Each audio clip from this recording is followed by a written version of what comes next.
The soul-crushing workday was finally over when a coworker hit me with a surprise invitation. Dinner at her place where she lives all alone. But I had to refuse. I have a mission I can't abandon. You can call me an idiot, but you could never understand my world. For 10 long years, this game has been my entire life. Ever since I was young, I was a legend, an unmatched genius. No other game could satisfy my thirst for a real challenge. Until a legendary beta test fell into my lap. This wasn't just a game. It was the ultimate trial of my existence. But now, a decade later, I conquered the final stage and was left with nothing but emptiness. Then the impossible happened. The screen itself devoured me and my consciousness faded to black. When my eyes fluttered open, I was in a world I didn't recognize. An old man stood over me, a face from a forgotten dream, yet a total stranger. He called me Kick Stretchin, the heir of a fallen count. He explained that a supreme healing potion was the only thing keeping me alive. But until I fully recovered, I'd have to endure excruciating pain. My only option, feign amnesia and ask for his name. His name was Russell, the acting patriarch of the family holding things together until the true heir was ready to claim his birthright. The moment he left, I staggered to the mirror. The reflection staring back was not me. And this face, it was sculpted by the gods themselves. I'd never been this handsome. Golden blonde hair, emerald green eyes, and so young. Is it weird to fall for your own reflection? Does this make me gay? Just then, a familiar blue window materialized before my eyes. It was the system from the very game I poured 10 years of my soul into displaying all my information. My hand accidentally grazed my chest, and a bolt of pure agony sent me crashing to the floor. This was the fatal wound that had almost ended this body's life. Or perhaps it did kill him, and I'm just the new occupant. But who would drive a blade straight through his heart like that? As my mind raced through the possibilities, a sharp knock on the door shattered the silence. I had to get into character and fast, or my secret would be out. A maid entered with medicine, and my eyes immediately scanned her status window. Could she be useful? I needed her name to be sure. Just then, her voice cut through my thoughts, asking what was wrong. Panic set in. If I couldn't remember her name, I was done for. I desperately focused my gaze on the transparent system window. Her name was Leia, and she was 23 years old. But as I read on, a chill ran down my spine. Her allegiance wasn't to my family, and her combat skills were dangerously high. In that instant, I knew. This girl was an assassin sent here to finish the job. That meant the medicine was poison, and those fruits were just a distraction. When I refused to take it, her insistence grew stronger. Backed into a corner, I made a risky play. I faked a sip and let the cup accidentally slip from my fingers. In a flash, her entire demeanor shifted. She moved with blinding speed, catching the cup midair. "Nothing spilled," she said, her voice now laced with ice. "You must drink it." My blood ran cold. This girl was no ordinary maid. If I kept refusing, she'd simply kill me on the spot and disappear. So I played my last card. I pretended to pass out using my wound as the perfect excuse. But her reflexes were inhuman. She caught me easily, her voice a chilling whisper. "My orders were clear. Make him drink." Her cold, dead eyes left no doubt. It was either drink the poison myself or have it forced down my throat. So I drank. The second I did, I screamed for Russell, shouting it was an emergency. The moment she was gone, my limbs went numb. I tried to throw it up, but it wasn't working. As I collapsed, my gaze landed on a pot hidden under the bed. I had no clue why it was there, but inside was rancid milk. Without a second thought, I chugged it down. The violent retching that followed was the last thing I remember before blacking out. Waking up was proof enough I had survived. But my relief was cut short by the sight of a furious Russell. He was angry about the mess I'd made on the floor. I couldn't find the words to explain. The terror of that near-death moment still had me in its grip. But I had to push the fear aside and focus on the main quest survival. To do that, I needed intel from the system window only I could see. Russell's stats were absolutely monstrous. His disposition was listed as honest, just as I'd guessed, and his combat power was overwhelming. This man? I could trust him. So I told him everything the assassin made the poison my desperate gamble. He listened to the whole story, never showing a hint of doubt. However, he made it clear that accusing the second wife's family was a grave matter. Without concrete proof, his hands were tied. The maid Leia was officially sent as aid from the second family, a political gesture due to our house's financial struggles. The old steward believed my words, but he was a cautious man who never acted on faith alone. So I proposed a plan, one he couldn't possibly refuse. 4 hours later, under the cloak of darkness, Leia moved like a ghost through the castle grounds. Disguised, she sensed the heightened security, but for an expert of her caliber, finding a weakness was child's play. She slipped inside without a sound, only to find the corridor to Cakes' quarters was suspiciously unguarded. Entering the room, she saw her target on the bed perfectly still, just as she had planned. He must not have felt a thing. She thought a smirk playing on her lips, satisfied by her flawless special poison. Leia placed a letter on the desk and with a practiced motion, used Cakes' own personal seal to authenticate the forgery. The mission was complete. All that remained was to melt back into the shadows. However, as she turned to leave, a cold blade pressed against her neck. Cornered Leia frantically tried to bargain for her life. The young master is already dead. It's pointless, Russell. Let me go.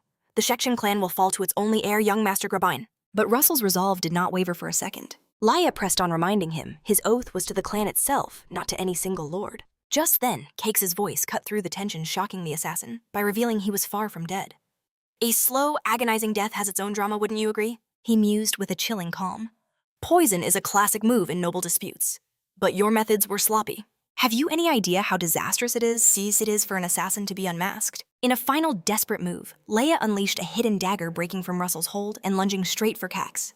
But her attack was utterly futile. Russell intercepted her with lightning-fast movement, a single precise strike leaving her completely incapacitated.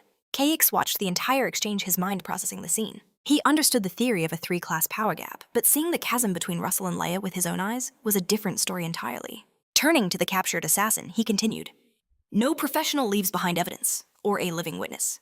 The penalty for harming a noble is death, a fate not even your own status can save you from. And now I have everything. The proof you needed, Russell, and a witness to the crime." Faced with this undeniable reality, the world went black as she collapsed.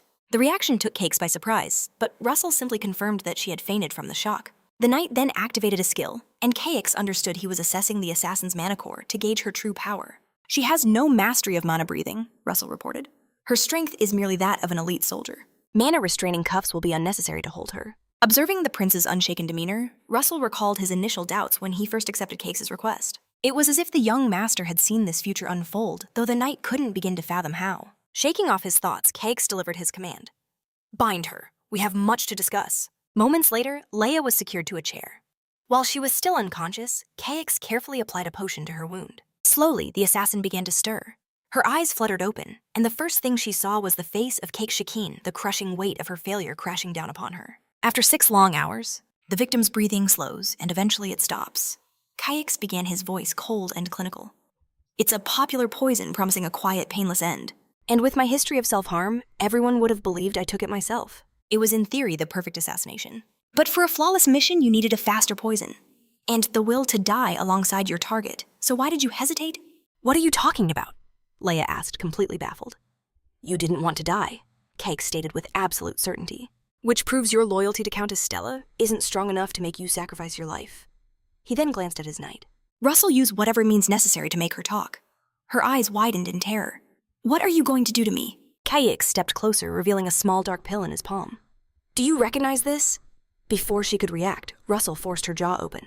Cakes placed the pill on her tongue and poured goat's milk into her mouth. "Make her swallow." Leia fought with all her might, but it was useless. The pill slid down her throat. Panic seized her. "What did you make me drink?" With an icy smile, Cakes revealed that since she tried to poison him, he was merely returning the favor. What kind of poison was it?" she stammered, her voice shaking. "It's called the City's Marionette," the prince answered casually. The name struck her like a bolt of lightning. "How could a spoiled waste like you obtain something so legendary?" she screamed in disbelief. Cakes only smirked. "With enough money, one can acquire anything, even its main ingredient. A white radish." The simple name shocked even Russell. But Cakes' eyes were locked on the assassin, savoring her reaction. "How do you know all of this?" she demanded. In a world without the internet, he thought to himself, just possessing the right knowledge gave him an absolute unshakable advantage over anyone. "I'm going to release you," he declared suddenly. "Just tell your master the mission was a success." Leia shot back defiant. "And why would I do that?" "Because," Cakes replied, his voice dropping to a sinister whisper, "you wish to live. The poison I gave you has over 3,000 variations, and thus over 3,000 antidotes. And the one formula that can save you is known only to me." He held her gaze, the unspoken threat hanging heavy in the air. "So, unless you want to gamble with your one precious life, you will obey my every command. What will it be, utterly defeated?" Leia finally broke. "I'll do it, now untie me." But Cakes simply shook his head. "That's not how you plead for your life." Her aggressive posture instantly crumbled, replaced by a humiliating submission as she began begging to be freed.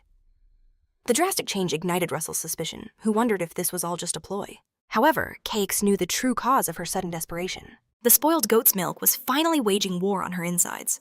"Russell, release her," the prince commanded. "Are you sure, young master?" the administrator questioned. "Lila is a vital witness," Cakes stated. "I want to preserve what's left of her dignity." Russell didn't understand, but the prince insisted. "Just untie her already. I don't want her to make a mess right here." The moment she was free, Leia scrambled to the nearest place that could serve as a latrine. Sometime later, she returned her gaze fixed on the floor and assured the prince she would return to her master and report the mission a success. Watching her leave, Kayix understood that to deceive the mastermind behind her, he would need someone with the authority to mobilize the knights. And that person was without a doubt Russell. The administrator approached, curiosity etched onto his face. "Young master, how did you acquire such vast knowledge?" Kayix decided to test the waters.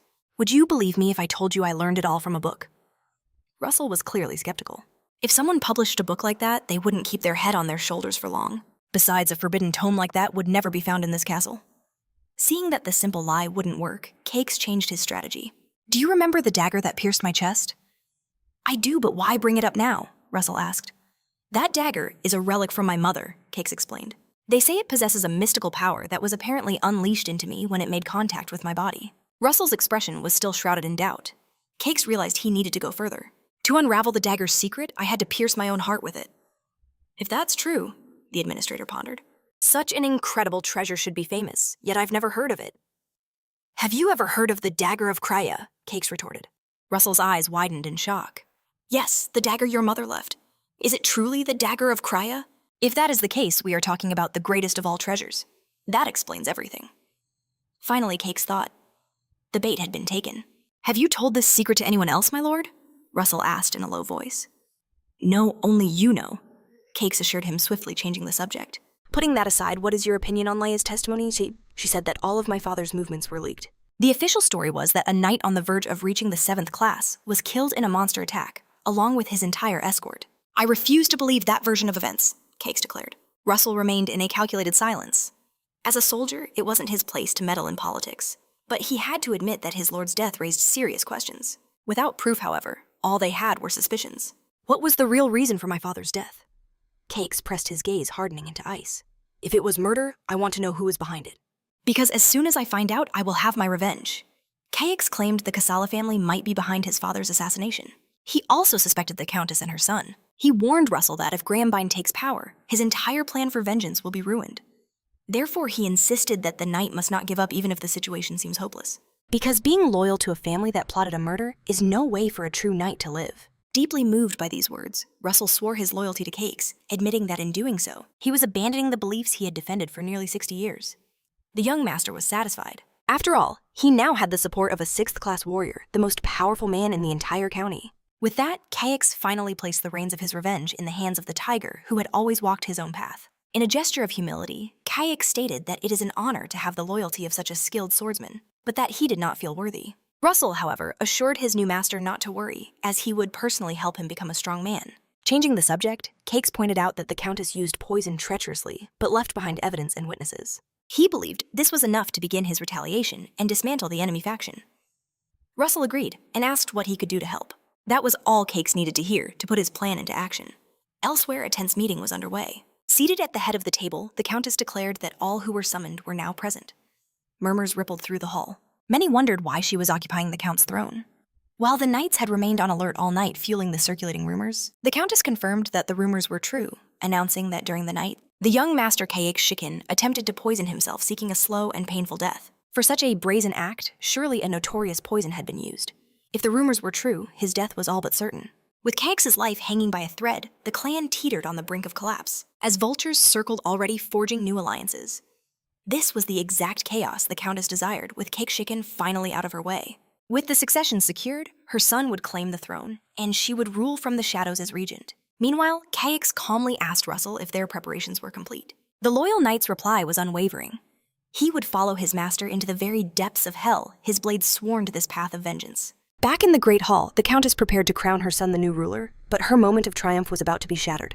The grand doors burst open, and striding into the hall was none other than Cayx Shikin himself. The Countess stared, her mind reeling at his impossible survival. Yet the young master advanced his every step, a thunderclap against her scheme, making her doubt the very evidence of her eyes. Around them, the assembly erupted in disbelief. Cayx stopped before the Countess and declared, "That seat you occupy is hardly fitting for a woman of your character." Forcing a mask of composure, she asked how he was. "I did ingest a poison," he replied, his tone as sharp as a blade. "But I survived after immediately purging it. It seems the one who tried to kill me was rather careless. Are you accusing me?" She shot back, her voice dripping with ice. "I know you don't see me as a mother, but to accuse me of trying to kill you is an insult I will not tolerate." We are standing in the sacred hall. a place where all words have weight. You will answer for this slander, but Caix only smirked. Your confidence will crumble when the truth is revealed. The Countess's mind raced. What could he possibly know to act with such absolute certainty? Seeing the time was right, Caix commanded, "Bring in the prisoner. Let everyone here bear witness to the truth." Most in the room didn't recognize the woman who was dragged forth, but the Countess knew Leia instantly. "State your name," Caix ordered. As Leia formally introduced herself, the Countess's mask of control finally cracked, revealing pure unbridled fury. Before the entire assembly, Leia declared her true identity, an elite agent of the Shadow Corps Special Operations in service to the Kasala family. She spoke of a secret organization that recruits orphans with a talent for battle, forging them into living weapons through brutal training in the Gorda Highlands. Only the most exceptional survived to become deep cover agents sent on secret missions under false identities. Her mission, she confessed, was to infiltrate the mansion as Countess Stella's personal maid. Caix cut in. "Was the Countess aware of your real identity?" "Yes," Leia confirmed, without a shred of hesitation. "She knew everything." "Lies!" Countess Stella shrieked, the accusation hitting her like a physical blow. "She served me for 5 years. How could she be a spy?" She then pointed a trembling finger at the prince. "This is a pathetic conspiracy to frame me. The Kasala family are my sworn allies. They would never betray me. You have no witnesses who can prove this ridiculous story." The silence was shattered when a noble gestured toward a quiet figure. "What about Sir Russell?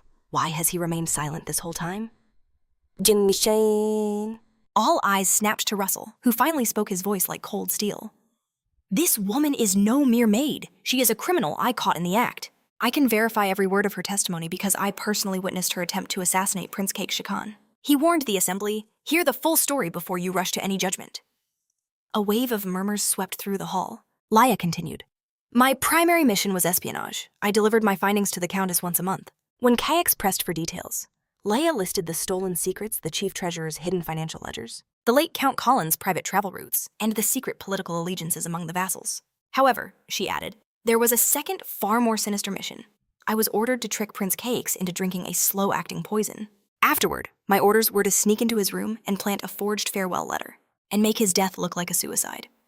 Leia confessed that she had indeed poisoned the prince, but as she tried to plant the letter, she was intercepted by Sir Russell, and has been his captive ever since. Blinded by fury, the Countess lunged at Leia, screaming, "You have no proof! If it's proof you want, Countess!" Caix's voice turned glacial. "Then proof you shall have." At his signal, Russell stepped forward, revealing the very farewell letter Leia had forged. "I caught the assassin red-handed with this last night inside the prince's chambers." But he wasn't finished. In his other hand, he held aloft the Scroll of Earth's Memory, a magical artifact that sent a ripple of awe through the crowd. Russell explained its terrifying power. "This scroll can reveal the malicious intent of anyone who touches it, manifesting their schemes as visions for all to see. This magic will reveal the one who gave Leia her orders. The truth is about to be laid bare for all to see." Hearing this, a certain old noble's face went white. A dark resolve hardened in his eyes. This truth must never see the light, even if it meant silencing everyone here forever. But Caix, ever vigilant, caught the subtle shift in the man's demeanor. With a single sharp command, he summoned the cavalry. The great hall doors burst open. Armed soldiers stormed in, surrounding the nobles and sealing every exit. Cries of outrage echoed through the hall, but they were utterly meaningless. The knights obeyed only the prince. The same pale noble spun on Russell, demanding, "What is the meaning of this?" "I've already seen the contents of the scroll," Russell announced gravely, "and I must admit the revelation was shocking. To prevent the inevitable chaos, I took the liberty of bringing the knights into this very hall." "This is an outright coup," the old man accused, his voice trembling with fury. Beside the Countess, a young Grabbine tearfully asked his mother what would happen to them. But the Countess knew. She understood the situation perfectly. The cavalry's loyalty meant one thing: Caix held irrefutable proof against her. There was no escape. Twisting the knife, Caix casually mentioned the specific punishment for nobles who try to assassinate their own blood. "In such cases, the penalty is death by hanging," Russell added with cold finality. In a desperate gamble, Countess Stella confessed, shouldering all the blame. "It was me. My son knew nothing of this. I acted alone," she cried, begging them to spare Grabbine's life. But Caix simply turned his gaze to the spy. "Lila, what is your testimony?" The girl didn't miss a beat. "The day I received my orders, the Countess's son was also in the room. Therefore, he is a co-conspirator." Stella's desperation erupted into a wild scream, shouting that it was all a lie. Caix saw right through her, but it didn't matter. The cowards who schemed against his life would pay the price one way or another. The fox hunt was finally over. The Countess would face her judgment, and Caix would claim his long-awaited victorious revenge. He had the Countess trapped, and she could feel the chilling certainty of her impending doom. Yet in the suffocating tension, Grabbine made his move. Ignoring his mother's frantic order to stay silent, the young prince walked towards Caix and fell to his knees. The entire hall was stunned into silence by the shocking gesture. Grabbing declared he cared nothing for his own life, pleading only for his half-brother to show his mother mercy. Even the Countess was aghast at her son's actions, ordering him to stand up and stay out of it. To the other nobles, this was a disgraceful overreaction. While his desire to protect his mother was understandable, a prince's dignity should always outweigh personal desperation. To kneel like that was an unforgivable breach of royal decorum. Caix, however, instantly recognized the game had been flipped. With one act of submission, Grabbing was masterfully painting him as the cruel villain. He briefly wondered if this was all part of their plan. No matter, he would play this new game. "I shall grant my brother's wish," he announced, adding that those who confess deserve a lighter sentence. And with that, he laid his trap. If Grabbing confessed to his crimes, Caix would recommend to the regent that the Countess's life be spared. But he gave a chilling warning not a single word could be taken back. Grabbing must choose his next answer with the utmost care. "What are you doing?" Stella shrieked in desperation. "Stop this! Don't fall for his trick!" Her audacity to speak out even cornered as she was shocked some of the nobles. One elderly lord lamented to himself. The tide was just turning in their favor, but now Stella's own mouth was ruining everything. She didn't miss the chance to hurl more insults at the prince until Russell finally ordered the soldiers to silence her. Grabbing could only watch powerless as his mother was gagged and restrained. With the interruption handled, Caix proceeded. He then asked the question directly. Did Grabbing admit that he and his mother attempted to assassinate him with poison? With great reluctance, the young prince confessed. It was exactly what Caix had predicted. The boy had no choice but to play the victim, appealing to the crowd's sympathy to save his own skin. Despite his age, Grabbing was clever enough to orchestrate this entire pathetic performance. Since this confession was made willingly, "I will keep the Scroll of Earth's memory a secret," Caix declared, "to protect our family's honor from the stain of this proof. Furthermore, your own sentence will be reduced. And to prove you accept this judgment," Caix continued, his voice dropping like ice, "I order you to seal your own mana core, now." In the kingdom of Ro, the land of knights society was built on a rigid hierarchy: nobles, knights, commoners, and slaves. The only path to power, the only way to join the ruling class, was to strengthen one's body with mana. For that reason, sealing one's mana core was a fate worse than death. It was a sentence of social execution. This was never part of Grabbing's plan, and he froze trapped and utterly broken. But he knew the price of refusal. His mother's crimes would be revealed, and she would be sent to the gallows, a fate he would prevent no matter the cost. Stella pleaded, knowing this path meant utter ruin for a noble stripped of his power, but her desperate cries were in vain. "Honor your promise," Granbine declared to Caix. At Russell's command, the sealing scroll was presented right before his mother's horrified eyes. The ancient artifact flared to life, reaching for his power. The ritual was complete, his connection to mana severed for all eternity. Before the eyes of everyone present, his mana core went dark, forever. His mother, Countess Stella, could only watch completely shattered. In her eyes, his noble sacrifice was a fool's errand born from an innocent heart that didn't understand this cruel world. Yet the young man tried to soothe her, revealing a secret he'd held close to his heart. His true dream had never been power, but to become an artist. This confession, however, ignited not solace, but pure fury. With a surge of strength, she broke free from her gag. A torrent of curses erupted from her lips. Aimed straight at Caix, she swore he would pay 1,000 times over for this betrayal. But the prince merely observed the chaos with chilling detachment. Without mana, Granbine was no better than a third-rate knight. At best, he might someday reach Leia's level. For a fleeting moment, a strange unease pricked his conscience. Was this guilt? He crushed the feeling instantly. This was a game and he was simply a player. Pity was a weakness that could get him killed later. He'd come too far to turn back. His resolve hardened. Caix gave the order for Russell to deliver the sentences. The administrator's voice boomed, declaring Countess Stella and her son would be confined to the palace annex until the investigation concluded. During that time, all contact with the outside world was forbidden. The hammer fell next on the chief treasurer Gidris, accused of leaking state secrets. He was stripped of his title and arrested on the spot. Gidris proclaimed his innocence, but his fate was already sealed. "No lowly guard dares lay a hand on me," he bellowed with foolish pride, a mistake that earned him a swift and humiliating lesson. Overpowered, the once proud treasurer was dragged from the hall like common trash. The nobles traded nervous glances. Just yesterday, Prince Caix had no real power base. But now, with the powerhouse Russell at his side, he commanded every knight in the entire domain. This single alliance shattered the landscape of the succession war. Russell's feigned humility was a chilling unspoken threat. To oppose Prince Caix was to invite utter ruin. The purge continued as Russell suspended the captain of the guard, warning him to isolate himself to avoid any misunderstandings. Just then, a man stepped forward, his voice ringing with conviction. "The failure was mine and mine alone." He took full responsibility and offered his resignation. Caix knew him at once. It was Gad, an administrator famous for his skill and unshakable integrity. Pushing a man like this too far would be a mistake. But the prince, ever the strategist, had already foreseen this move. Russell rejected the resignation, instead presenting Gad with a list naming every administrator suspected of conspiracy. The command was absolute: suspend them all, and ensure the domain's administration does not falter. KX then stepped in, pointing out that with the exception of 4 men, every single treasurer was under investigation, meaning new blood would soon fill the department. Gad appealed to the prince, begging for leniency. He argued that without experienced hands, the entire department would collapse into chaos. But KX's resolve was like iron. To him, loyalty was everything.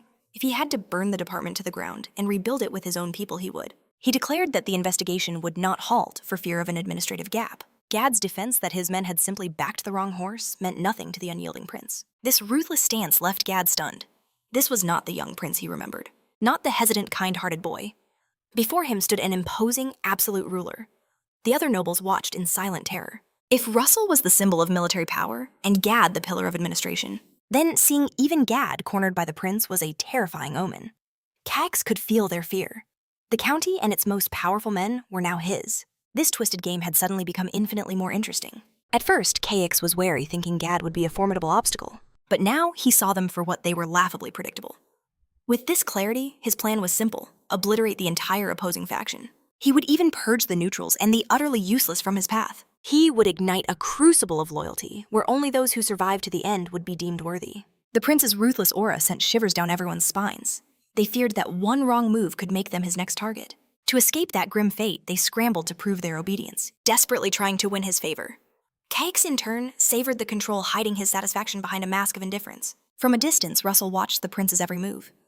That night, the prince finally retreated to his chambers, the day's events weighing heavily on him. Lying in the darkness, KX's thoughts drifted back to the past. He recalled his previous life, where his grades and his looks were painfully average. Just another face in the crowd. But the singular belief that he could become special, if only he could be the sole victor of this game, had fueled his very soul. Once he achieved that special status, he would never fall back into mediocrity. That hope blazed to life when he cleared the beta test. But the game's end was a cruel joke, a bitter return to his ordinary, colorless life. Now reborn in this world, he had a second chance to become someone great. He remembered the original quest to conquer the divine throne. He was so close now. He could practically taste the final victory. That's when a new, electrifying realization hit him. Perhaps his desperate wish to be reborn on the Aran continent had actually been granted. KX deduced the system must have taken him, literally pulling his very soul into the game. Either way, there was no turning back. All that remained was to conquer this world completely. Perhaps then, the system would grant him another wish as the ultimate reward. How he'd actually clear the game was still a mystery, but for now, he let those thoughts drift away, surrendering to a much-needed sleep. The next morning, KX awoke with a clear mind. His first thought being, where do I even begin? He knew every territory in the game, but he'd never once heard of a Shikken county before this life. As he searched for a map to get his bearings, a system alert flashed before his eyes. The conquest of the Aran continent was complete. His reward was a legendary treasure map, revealing every crucial dungeon and hidden relic in the world. As the first to ever achieve this feat, he was now the sole owner of this game-breaking item. With this wealth of information at his fingertips, he knew the path forward would be a walk in the park. KX recalled the date was Imperial Year 289. The original game's heroes wouldn't even start their journey until the year 294. This led to a grim conclusion. If he didn't remember Shikken County, it meant the entire territory was wiped off the map before the main story even began. Russell's words about financial trouble echoed in his head.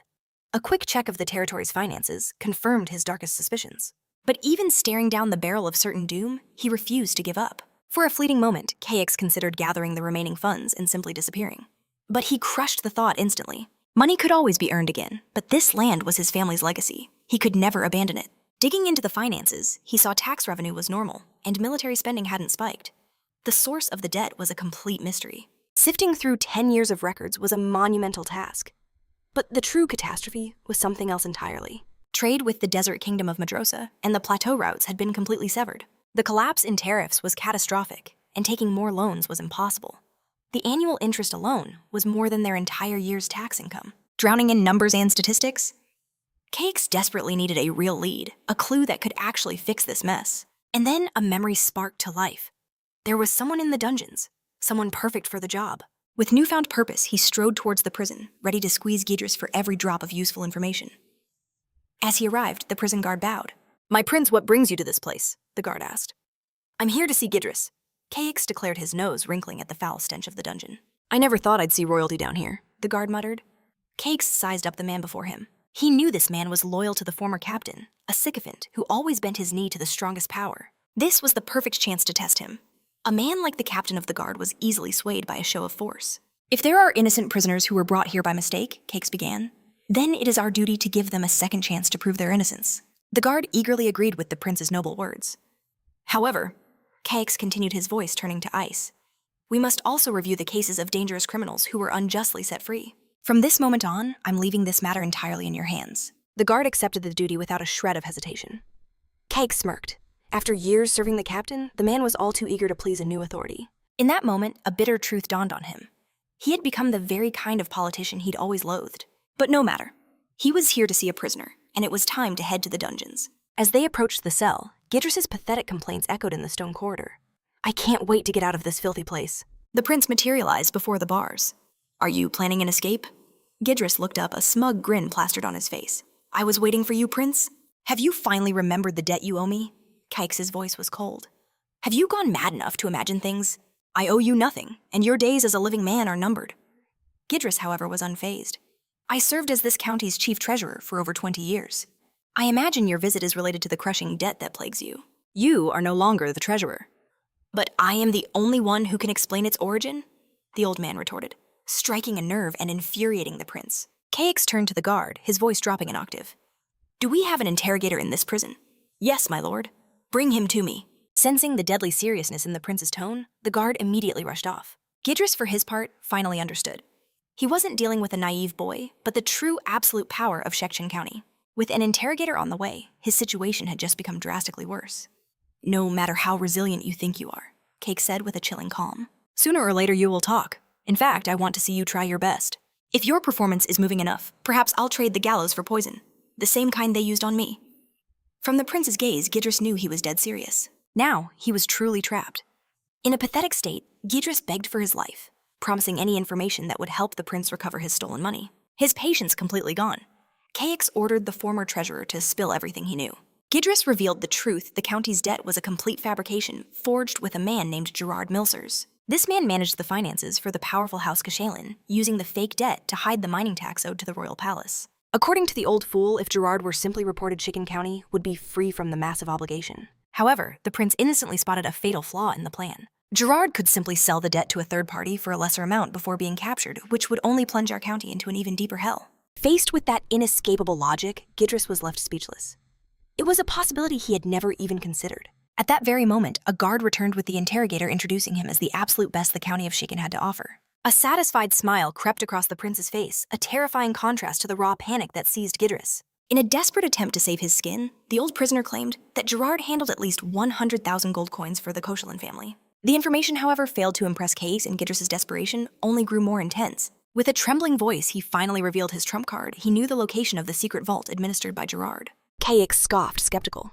If the vault is so secret, it's highly unlikely a buffoon like you would know its location. Seeing the interrogator prepare his tools, the old man swore on his life that he was telling the truth. The prince granted him one final chance. If it's true, why haven't you already plundered the vault yourself? Gidris hesitated, and the interrogator announced he would begin with the prisoner's fingers. That horrifying threat finally broke his resistance. Desperate, the old man confessed that he had already tried but failed miserably. Cakes correctly deduced, "You wouldn't have acted alone." Gidris confirmed it, admitting he hired someone for the mission and paid them in advance.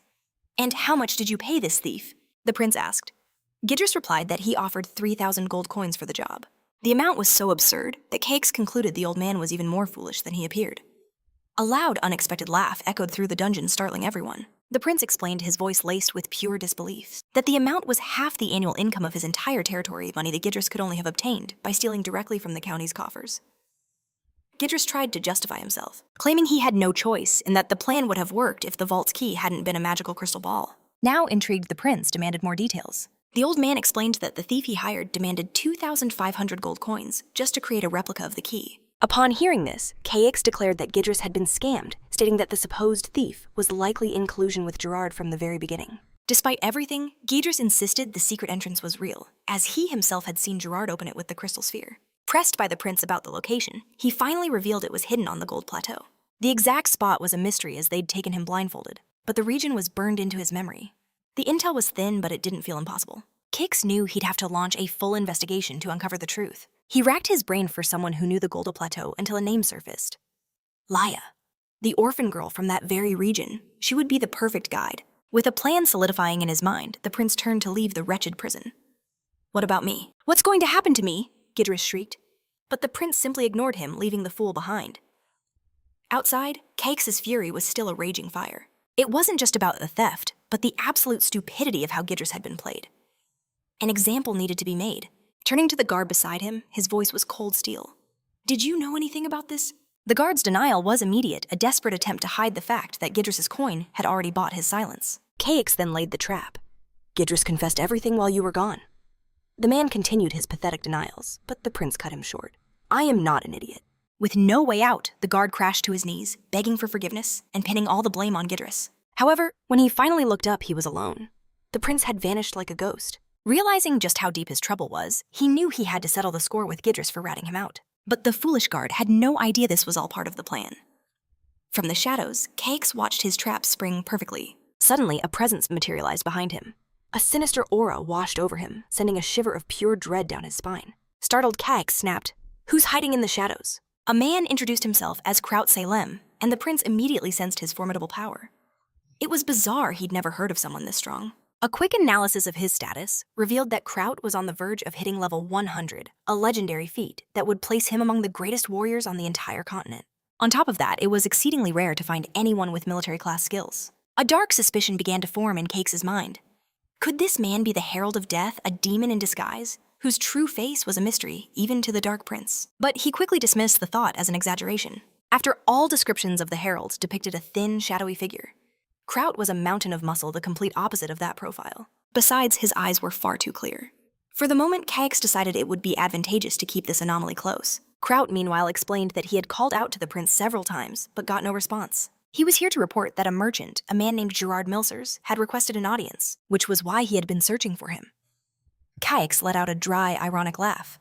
Before he could even begin his own search, Gerard had delivered himself right to his door. At that very moment, the visitor approached and bowed deeply to the Prince of Sheikh. Cakes noted that he had heard of Gerard's corporation acknowledging that while it was small, its foundation was solid. Competent merchants are always welcome, he declared. Gerard proclaimed he was flattered, but Cakes immediately cut through the pleasantries. I do not yet hold any official position or authority. All business matters should be directed to the acting administrator Russell. The merchant argued that while Baron Russell may manage the territory's affairs, the true master of this land was the prince. No one would dare question his decisions. I am merely the heir, Cakes replied coolly, and I dislike being overestimated. Gerard simply smiled, calling the prince modest, but then he dropped a bombshell, revealing he knew the succession war for the throne was already over with Cakes as the clear victor. Stunned, the prince shot back. There has been no formal announcement. How did you get that information? I have my ways, Gerard said, apologizing if he had caused any trouble. I've only survived this long in the world of commerce thanks to my information network. Inwardly, however, Gerard sized up the prince. This was no naive boy. He was cynical and incredibly astute. Was it really possible that a young man who hadn't even come of age had deceived the entire world by hiding his true nature? What's more, the prince's appearance was mesmerizing, a beauty so stunning it could make even another man's heart pound. Gerard concluded that he definitely liked what he saw. Sensing the change in the atmosphere, Cakes stood up abruptly. I am not some idol to be stared at. If you have nothing more to say, you should leave. The meeting couldn't end like this, or Gerard's entire scheme would be for nothing. He had to keep the boy right there. My apologies for taking up your time, he said desperately, trying to buy another moment. Cakes narrowed his eyes, wondering what kind of game this man was playing, and ordered him to get straight to the point. It was then that Gerard revealed his true purpose, the massive debt the late Count owed him. Feigning ignorance, Cakes claimed this was the very first he'd ever heard of such a thing, commenting on how odd it was for this debt to appear just as the chief treasurer was locked away. Gerard had expected this, fully confident the prince's little act wouldn't work. His true intention was to personally deliver the crushing news of his family's debt, and savor the despair that would surely follow. For a man like him, witnessing such a fall from grace was the ultimate pleasure in life. He explained that the contract was ironclad. 3 years after the loan, he could demand full repayment. Barely suppressing a vile smirk, he made his declaration. The total comes to 60,000 gold coins. And I've come to collect every last piece. The shocking sum only seemed to startle Kraut. Cakes was puzzled by his guard's sudden panic. Gerard, however, saw the prince's calm as a desperate bluff. Surely anyone in this position would be on the verge of collapse. In his mind, it was only a matter of time before the boy's arrogant facade shattered into a million tears. While Prince Call remained cold and unreadable, Kraut frantically tried to buy them more time. But the merchant Gerard was unyielding. He sneered that the county's reputation had died along with Count Colin. He claimed that out of respect for their past relationship, he had already delayed the collection for an entire year. But now the prince, as the heir, had a duty to repay that so-called kindness by settling the debt in full. Kraut's mind raced in panic, but cakes. He saw the merchant's greedy ploy for what it was. Showing up 2 weeks before the deadline wasn't generosity. It was a power move designed to corner them. Seizing control of the situation, the prince stated his territory's annual revenue was a mere 6,000 gold. But he could easily secure a 60,000 gold loan elsewhere. The bold declaration stunned Kraut. Even Gerard was taken aback, though he quickly regained his composure. He scoffed at the idea. Who would lend such a fortune to a powerless territory? The prince was clearly a naive child. Still, the merchant announced he would return soon to finalize things playing along with the prince's fantasy. In his twisted mind, Gerard already saw the county's deed in his hands. He left imagining the prince groveling at his feet. The young noble's striking beauty even sparked a darker thought. Perhaps he'd sell him as a plaything after he was done with him. With these vile fantasies swirling in his head, Gerard departed, leaving the prince in a seemingly deep and troubled silence. Kraut's anguish finally broke through. The amount is insane. Repayment is impossible. But Cakes cut him off with chilling finality. Do not bother me with such trivial matters. The advisor was speechless. How could the prince be so calm when their home was at stake? He had no idea Cakes' true mission was already underway to reach the secret vault on the Gold Plateau. He knew the continent of Erin was no place for a leisurely stroll. This journey required absolute caution. The Gold Plateau especially was a treacherous region crawling with deadly monsters. In his previous life as Soonbi, he had made a point to avoid that cursed place at all costs. But now, there was no other choice. As Cakes prepared to leave, Kraut called out asking where he was headed. The prince knew he needed a guide who knew the plateau's secrets, and the perfect candidate was already in his grasp. He strode towards the dungeons where a guard greeted him, bowing low at the honor of a royal visit. Cakes stated his desire to see a certain prisoner, informing the guard that Kraut would be joining him inside. The shocked advisor whispered that this was the very cell where the traitor Gidris had been held. Stepping inside, Call found the room surprisingly neat. Laya appeared from the shadows, explaining she'd redecorated. When I got here, this cell was filled with gaudy, expensive junk. It's really not my taste. Cakes studied her cool demeanor. Are you enjoying your imprisonment? You have eyes, don't you? She shot back with a sly grin. Outraged Kraut stepped forward, demanding she show the prince some respect. But Leia's sharp gaze never left Call. You played me. She admitted she thought he'd poisoned her, but the prince simply replied that she had seen through his bluff soon enough. Leia smirked. His unexpected visit could only mean one thing. He needed her. I have no reason to help you willingly, she declared. But if you make a convincing argument, I might just consider it. Kraut erupted. How dare you speak to His Highness like that? But Cakes raised a hand, stopping him cold. I'm here to offer you a second chance, Leia. What are you talking about? She asked, intrigued. The prince spelled it out for her. Even if he let her go, she was a dead woman walking, caught in the war between the Shakeen and Kasala families. Leia accused him of framing Stella as a villain and forcing her son to destroy his own mana cycle. And you, Cakes countered with a sharp glint in his eye, are the star witness to all of it. In that moment, the horrifying truth crashed down on her. The Kasala family wanted her dead for testifying against the Countess. She had clung to the hope that her own family would rescue her. Why were they hunting her now? Gambino's Monocore is gone for good. Call's words were like daggers. You helped shatter your family's grand ambition, and there's no turning back the clock. You're a loose end now, and the Kosalas don't like loose ends. The chilling truth settled in Leia's soul. She'd seen family members erased for far less. She'd just never imagined her own neck would be on the line. A wave of pure fury consumed her. She seized the nearest object, lunging at the prince who orchestrated her downfall. If there was no path to salvation, then she would drag him down into the abyss with her. But in a blur of motion, Kraut moved to defend his master, intercepting Leia's desperate attack before it could land. Cakes thanked his loyal guard, but warned him, never underestimate her. She was a key piece in my plan to conquer this county. The prince then explained a simple, brutal truth about people. They despise those who force them to see their own weakness far more than those who cause it. It is the easier path, he declared coolly. Blaming a convenient target brings a swift, satisfying release, even if that target is innocent of the true crime. Furthermore, he saw a fire in Leia's eyes, a powerful instinct for survival that refused to be extinguished. Leia's voice cut through the tension. I will not die here. I'll do whatever it takes. Faced with such raw will, the prince laid his cards on the table. He had a proposal for her. He promised to guarantee her safety in exchange for her assistance on a top-secret mission. And that protection, he added, would extend to anyone she cared about. Leia heard the unspoken threat.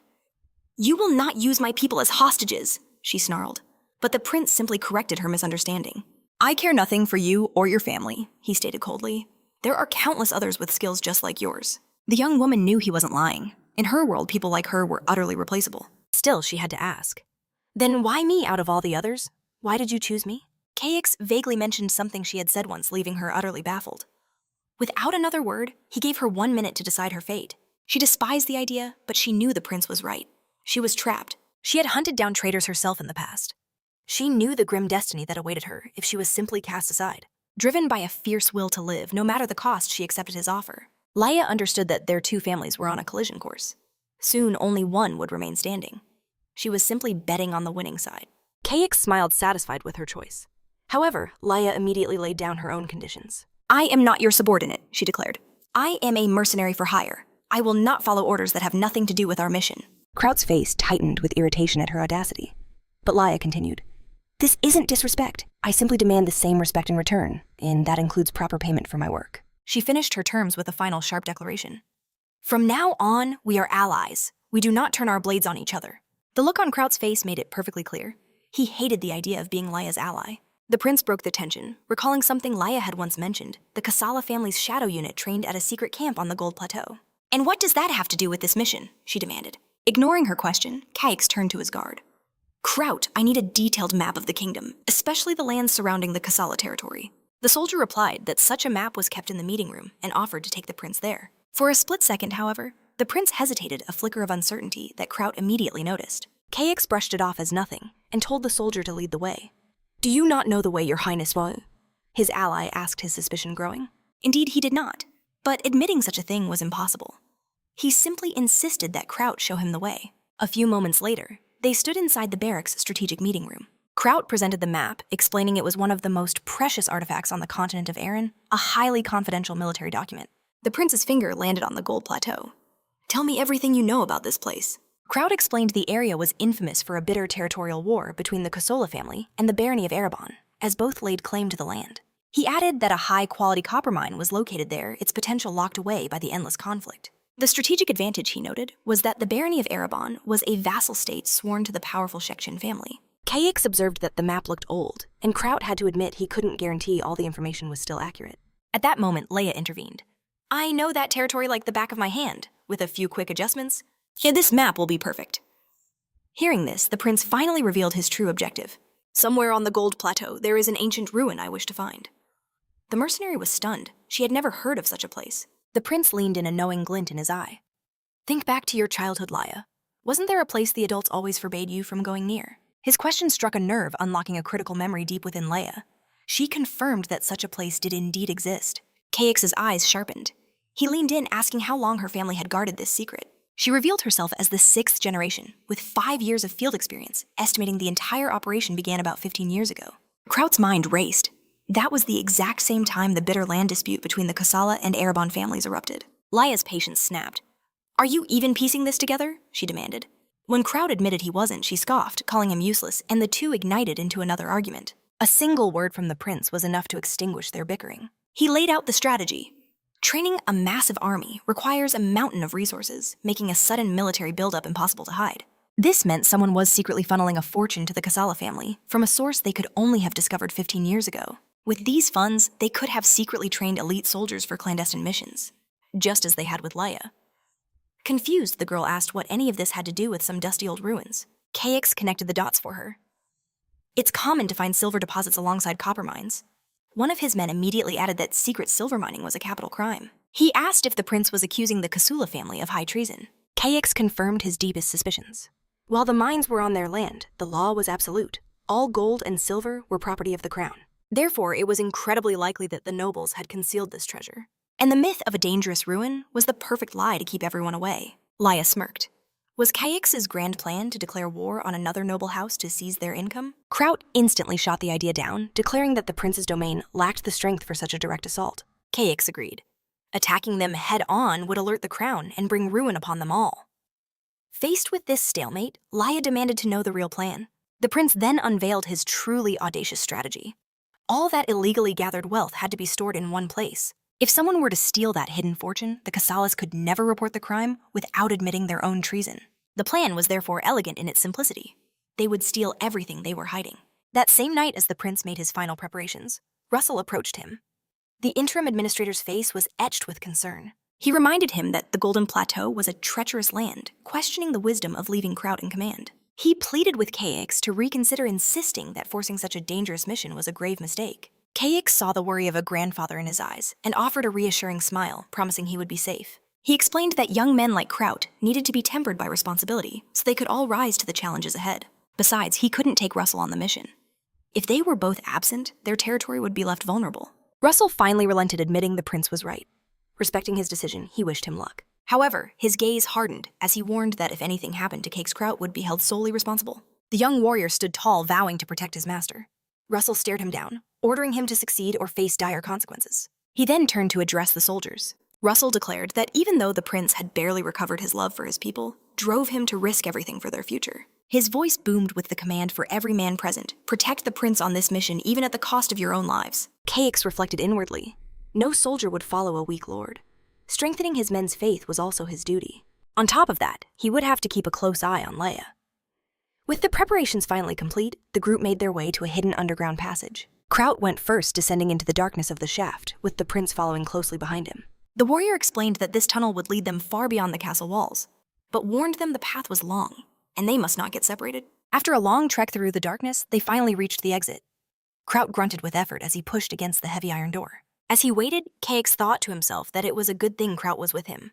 He never would have found this secret route alone. The moment the door swung open, they prepared to move out.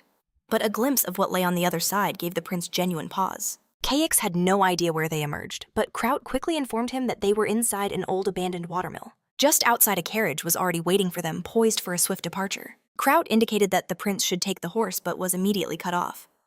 "Don't call me prince," Cakes warned, his voice low. "We are in disguise." For the sake of the mission, all formalities were forbidden outside the castle walls. Cakes observed his men dressed as merchants, feeling their disguise was incomplete. He turned to his trusted ally. "Did you prepare everything I asked for?" Kraut nodded, but his face twisted in disgust. "Must we really wear something that reeks of such filth?" Cakes simply smirked, offering the other options.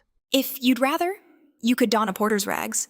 Or perhaps you'd prefer playing the part of a newlywed, with Leia." The suggestion sparked an explosion. Kraut would never let his master stoop to such a farce. He roared his absolute distrust for Leia, earning a furious glare from the prince. In a desperate attempt to fix the mess, Kraut puffed out his chest and offered to be Leia's husband instead. Her expression of pure revulsion was answer enough. Cakes knew instantly this would be a catastrophe. Their acting was abysmal, and he refused to endure their constant bickering for the entire trip. In moments like these, he almost forgot this was supposed to be a game. Some situations felt so real, the lines between worlds began to blur. The perfect solution, he mused, was to give Leia a chance to prove her loyalty to the others. He even considered secretly giving her a helping hand, but their mission had to come first. The sun was already sinking below the horizon. There was no more time to waste. At Cakes' command, Kraut rallied the party. At long last, the caravan began to move. The journey was grueling. Nights were spent under the stars, and their supplies constantly needed replenishing. Still, Cakes savored the thrill of being on the move. During one camp, Kraut delivered a report. They had just passed the last known village in the territory. That was the signal. Cakes gave the order. "Shed your disguises. Prepare for battle." By dawn, the very air had shifted. "Now the real test begins." Cakes declared his men ready for the inevitable resistance ahead. It didn't take long. Kraut spotted something moving in the distance. The scouts he'd sent ahead were rushing back. One of them stumbled forward, gasping for breath, reporting a monstrous group of forest giants lurking up ahead. "At least 5 of them," the scout stammered. Cakes turned to his ally and gestured to the canopy. "Lift me. I need to see this myself." Kraut obeyed instantly, launching the prince skyward with, perhaps, a little too much force. Nevertheless, the objective was met. From the treetops, Cakes spotted the enemy. Just as reported, a formidable pack of monsters lay hidden in the woods, a threat they could not afford to ignore. He gracefully descended and faced his knight.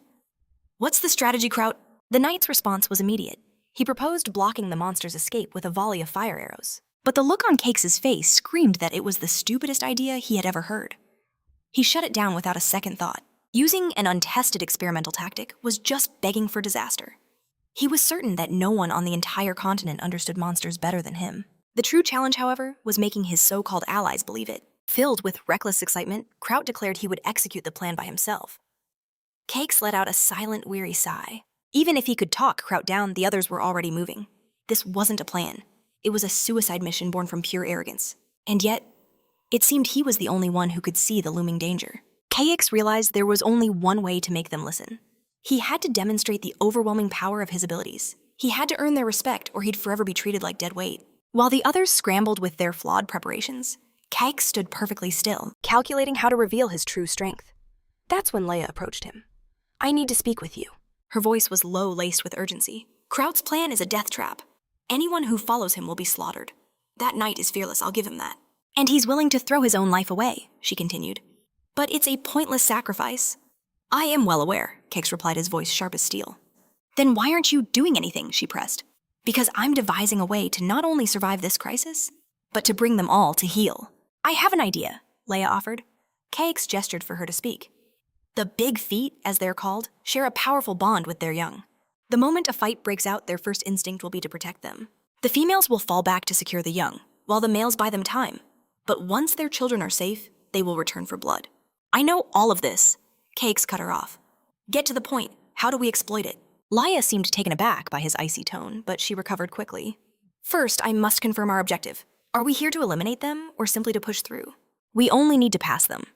Then we can trick them into thinking their lair is no longer safe." She quickly explained that the 5 groups of monsters were blocking their only path forward. The strategy was simple: use Kraut as a noisy distraction for one group, while a stealth team circled around to threaten their vulnerable den. This maneuver, even if a bluff, would force the monsters to retreat and defend their young, creating the very opening they needed to advance. "I considered the same strategy," Kix admitted, "but I stopped at one critical flaw. Who would we send to find and strike that den? The enraged monsters, desperate to protect their offspring, would be beyond reason, would go berserk hunting them down without mercy. It was a suicide mission. I'll go." But to his shock, Leia stepped forward. "That was my plan all along." Kix's eyes narrowed, seeing right through her. "You possess a nymph's potion, don't you?" A flash of shock crossed Leia's face. "How did you know you'd never take on a death sentence like this without a hidden ace?" "And I know that a specific herb can be used to lure those monsters anywhere." Leia studied him for a long moment. "I thought I knew the prince, but you've changed." "It's a solid plan," Kix admitted, "but one mistake and it all falls apart. Don't worry, this land is my backyard. I can handle myself." "So why are you helping me?" he demanded. "If your house falls, mine is next," she answered coldly. "That means I need you alive." Her logic was flawless. "But this won't win you any friends among the knights. You realize that, right?" Leia simply nodded, her resolve firm. "Before you leave, there's one more thing." Kix gestured to a far-off mountain.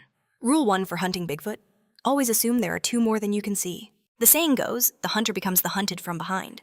I've pinpointed 2 possible lairs. I know one," Leia cut in, "the Goblin Hill just ahead. It's a known gathering point for monsters." "That intel is priceless," the prince confirmed. "Now we have a path forward. It's risky, but we're out of options." Leia expected him to deploy the knights, but Kix stopped her. "First, I need a few things from you. Watching from afar." Kraut's suspicion grew. Why were the 2 of them standing so close? Ignoring the knight's glare, the prince leaned in his request, a hushed secret between them. A blush crept onto Leia's cheeks, a spark lighting up her eyes. Kix froze, realizing she completely misunderstood. But instead of backing away, she stepped closer, shattering the space between them. His mind went completely blank. What was she about to do? But Leia's move was surprisingly gentle. Her fingers delicately brushed a speck of dust from his cheek. Such a simple act, yet it sent the prince's heart racing. He felt utterly exposed, his stoic mask shattered in an instant. Just then, Kraut stomped over, shattering the moment. "What's going on here?" "Nothing," Kix shot back, regaining his composure. He ordered Kraut to prep Leia's gear. "She's heading out on a mission." He added a cryptic warning: "Don't be surprised if she vanishes without a trace." "I don't trust her," Kraut declared bluntly. "Why give her this vital mission?" Kix's response was simple: "Trust me, and ask no more questions." After all, every one of their lives hung in the balance. Trust was the only thing that would get them out alive. Gritting his teeth, Kraut accepted the prince's command. Just then, Leia announced she'd gear up herself, and without a moment's hesitation, she cast off her cloak. Gasps rippled through the soldiers. Ignoring their stunned stares, she began strapping on her armor, every movement precise, a warrior preparing for battle. Finally, she coated herself in a strange-smelling substance, a clever trick to mask her scent from the monsters. Even Kraut, despite his distrust, had to respect her sheer nerve. But Leia paid them no mind. Her entire being was focused on one thing: the mission. Fully equipped, she turned to the prince. "Can I begin?" He gave a solemn nod. He offered her an escort of soldiers, but she flatly refused. "They won't follow my lead, and they'll only slow me down. I'm more effective alone." And with that, she vanished into the wilds. "All right, men, we're moving out," Kraut yelled. He led his soldiers onto the battlefield, and it wasn't long before they found their enemy. From his vantage point, Kix analyzed the battlefield. The wind? It was blowing towards the Bigfoot's village. But Leia, she'd headed directly against the wind. The prince gritted his teeth, frustrated. What in the world was her strategy? But it was too late to wonder. The monsters had already spotted his men. With a battle cry, Kraut charged in headfirst. His blade struck true, but the wound was barely a scratch. A tactical error, Keix thought watching from afar. He should have targeted a weak point, not charged blindly. Kraut realized his mistake a second too late, as the enraged beast readied a devastating counterblow. A monstrous fist came crashing down. The soldier barely managed to parry it in time. Keix watched, astounded by the sheer power on display. But Kraut's reckless charge had done more than just wound the monster. With a deafening roar that shook the very ground, it called every last one of its kin to the fight. Seeing the horde gathering, Keix's mind raced. There was only one option left, a full frontal fire assault. But the knight stood firm, roaring, "Young master, don't wander off!" As the monsters lunged again, Kraut's resolve was absolute. He poured raw energy into his sword, making the steel hum with power. Then he unleashed a devastating counterwave of pure force that ripped through the battlefield, with the beast slain. Kraut eagerly looked to Prince Calix for a sliver of approval. But the prince's eyes were cold as ice, his focus locked only on the mission's objective. Kraut's brief moment of victory was shattered by a blood-curdling scream. He whirled around to witness a massacre. His comrades were being slaughtered. The less experienced soldiers were no match for the remaining beasts.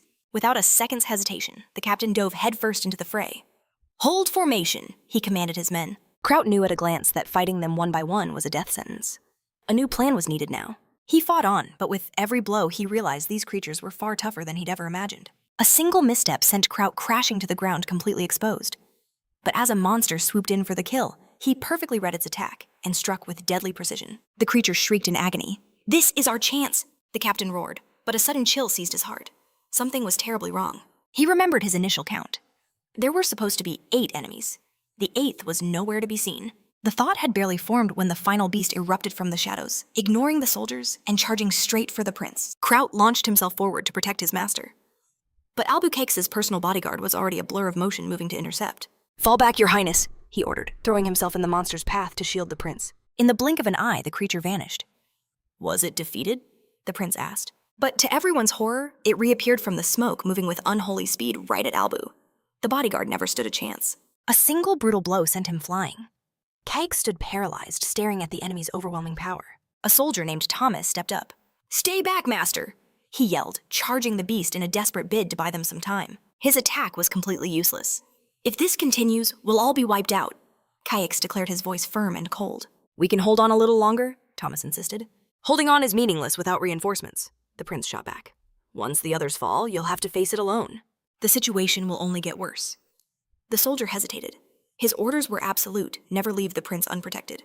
But Keix's logic was undeniable. Using his royal authority, the prince commanded, "Leave me, go help your comrades." Unable to disobey a direct order, Thomas gave a grim nod and plunged back into the main battle. Meanwhile, on another part of the battlefield, an ally had fallen.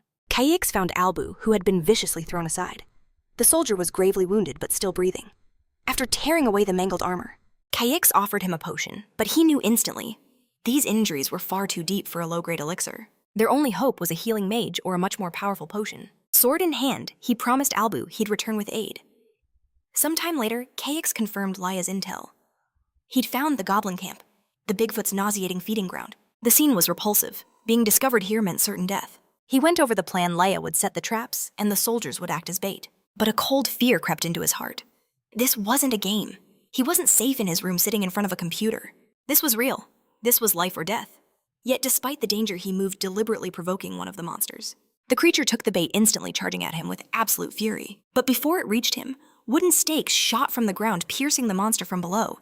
It fell defeated before it could even land a blow. The sight sent another Bigfoot into a rage. Blinded by vengeance, it lunged straight for Keix. But this time, there were no traps to save him. He was on his own. With a breathtakingly agile move, the prince dodged the devastating attack. Before the creature could charge again, a sticky net shot out, completely enveloping it. It was totally immobilized. Keix recognized the trap in an instant. Arachne's web, and the spikes from before were likely coated in Triton's potion. A lethal combination against nearly any monster. Laya, he thought, had hidden herself with masterful skill, masking her presence so perfectly that even these creatures couldn't sense her. With the enemy helpless, it was time to finish it. He advanced, sword raised. For the very first time, he felt the resistance of his blade cutting through flesh. The sensation was visceral, sickening. In a game, it was just a command, just a single-click model. But this was reality. The act of taking a life filled him with a sickening revulsion. Besides, something felt off. For a beast that could match a fourth-class knight, its final struggle was disturbingly weak. Lost in thought for a single deadly moment, Keix forgot the danger that surrounded him. It was a fatal mistake. He sensed it too late, a predator lurking in the shadows. Prince Cakes barely dodged the lethal strike. He was saved once again by the swift intervention of his soldier Albu. Shaken by the sudden ambush, Cakes focused his eyes to identify his aggressor, a goblin. Nearby, Albu was down once more, and pure rage ignited within the prince as the monster struck a man already unable to fight back. Fueled by fury, Cakes swung his blade, but it only sliced through empty air. The goblin, with repulsive speed, dodged with ease and launched its own counterattack. The creature's blade ripped through the fabric of the prince's clothes, narrowly missing a fatal wound. The cold truth crashed down on him. His raw swordsmanship was no match for the monster's blinding speed. Despite the overwhelming disadvantage, a spark of defiance burned in his eyes. He would not retreat. The goblin advanced, and Cakes lunged forward once more, his blade missing its mark by a frustrating inch. This time, however, the creature revealed a treacherous hidden dagger, aiming a vicious blow. Luck, his only ally, allowed him to dodge, but he knew that it was about to run out. As the monster closed in for the kill, Cakes' inexperience left him completely at its mercy. In that moment, raw survival instinct took over. With a desperate and precise kick, he sent the dagger flying from the creature's grasp. Disarmed, the goblin was exposed for a critical second. Cakes seized the opening, pouring all his fury into a single decisive thrust. The overwhelming force of the impact impaled the monster, pinning it to the trunk of a nearby tree. Exhausted, the prince stared at the gruesome sight as the weight of his actions crashed down upon him. This wasn't a game. The chilling touch of death had been all too real. As the creature drew its final breath, a system window materialized before his eyes, announcing victory in his first battle and rewarding him with an inventory. A moment later, Kraut appeared in the clearing, his face etched with worry. His gaze immediately locked onto the unbelievable scene. A goblin impaled on a tree and a Bigfoot snared in an ingenious trap. "My lord, are you injured?" "No, I'm fine." Thankfully, after we took down these two, the rest of the pack fled. We were lucky. It wasn't luck. It was Laya's plan, Kraut and Albu. "Where is he?" "He was right here." Kraut simply pointed deeper into the clearing. As he followed the soldier's direction, the prince's heart froze. A dreadful worry for his loyal man washed over him. On a mission, this dangerous casualties were to be expected, but he never imagined Albu would be one of them. Seeing his companion's lifeless body, a crushing weight settled upon Cakes. He blamed himself in a choked whisper, convinced the tragedy was due to his own weakness. The prince's anguish did not go unnoticed by his men.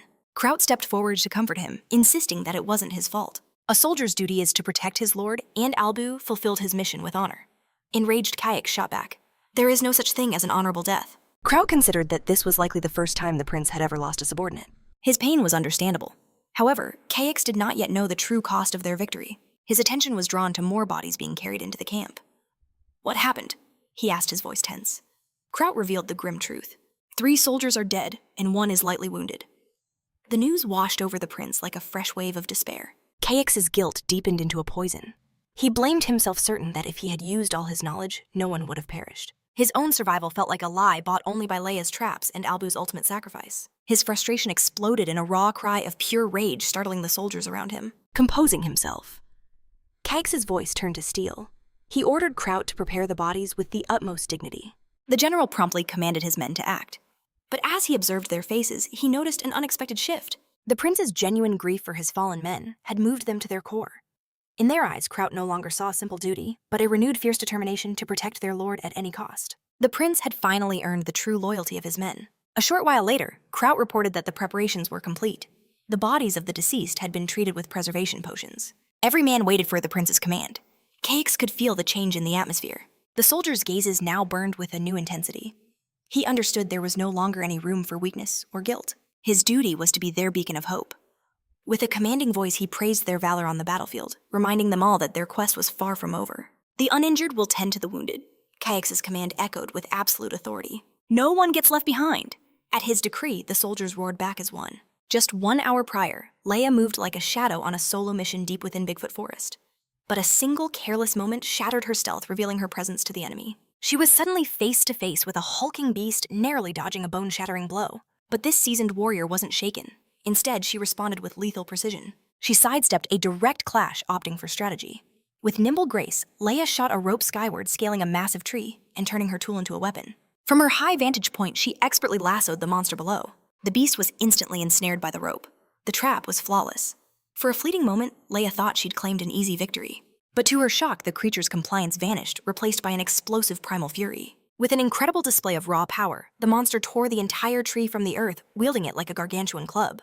The counterattack was so sudden, so savage, it caught Leia completely by surprise. The beast charged with pure rage, But like a true professional, she dodged at the final possible second. In a flash of agile movement, she exploited the opening to ensnare the creature again, pinning it securely between two other trees. This time Laia was certain. The rope she used was far stronger now. She believed any attempt at escape would be utterly futile. But the monster's power was beyond comprehension. It began to uproot the very trees that held it captive. Facing this impossible strength, Laia had only one option left. Inject the Triton's potion directly into its veins, and she had to move fast before all was lost. The beast, however, wasn't waiting. It launched a vicious assault that barely missed her, but Leia's reflexes saved her once again. In that razor-thin window of opportunity, she prepared the syringe and plunged the potion deep into its back, a spot the beast couldn't possibly reach. But even as the needle found its mark, doubt lingered in her mind. Still, she had no choice but to trust the plan. Enraged, the Bigfoot thrashed with earth-shaking violence. The strain was immense. One of the trees finally splintered with a deafening crack. Laia knew her trap was about to fail, but fate was on her side. The creature's frenzied movements only hastened the potion's spread. And just like that, the beast collapsed, crashing unconscious to the forest floor. Laia could only stare in astonishment. The potion had worked in the nick of time. Reluctantly, she had to admit it. When it came to toxins, the prince was leagues ahead of her. Even so, the dramatic shift in his personality overnight was a mystery that captivated her. She had spent a full year watching Cakes. She knew him well enough to spot every single change. Regardless, maybe this new side of him wasn't all bad. Before, her quest for personal vengeance felt impossible. But now a flicker of hope was igniting within her. Meanwhile, Prince Cakes marched on with his army, but soon noticed the growing exhaustion among his soldiers. He ordered Kraut to halt the advance for a much-needed rest. The moment they stopped, the prince personally walked among his men, handing out recovery potions. A wave of disbelief washed over the soldiers' faces. Receiving such priceless items was unheard of. Cakes urged them to drink and restore their strength, but Kraut stepped in much to the prince's annoyance. The general argued that even though these were low-grade potions, they were incredibly expensive, prepared by Viscount Russell for the prince's exclusive use. Even worse, this was half the kingdom's entire supply. Irritated, Cakes shot back that he wouldn't stand by and watch his men suffer. Kraut stammered that it wasn't his intention, but his excuses fell on deaf ears. "Do not worry, General," Cakes declared with unwavering conviction. "After this expedition, we will have so many potions we will be able to drink them like water." But what happened next left the prince completely stunned. In a display of profound gratitude, every single soldier rose and bowed deeply before him. As Kraut witnessed the scene, a thought crossed his mind. A man will lay down his life for a leader who sees his true worth. He knew in that very moment that was precisely what every one of his men was feeling. Cakes, however, felt a bit flustered by this overwhelming show of loyalty and stepped aside.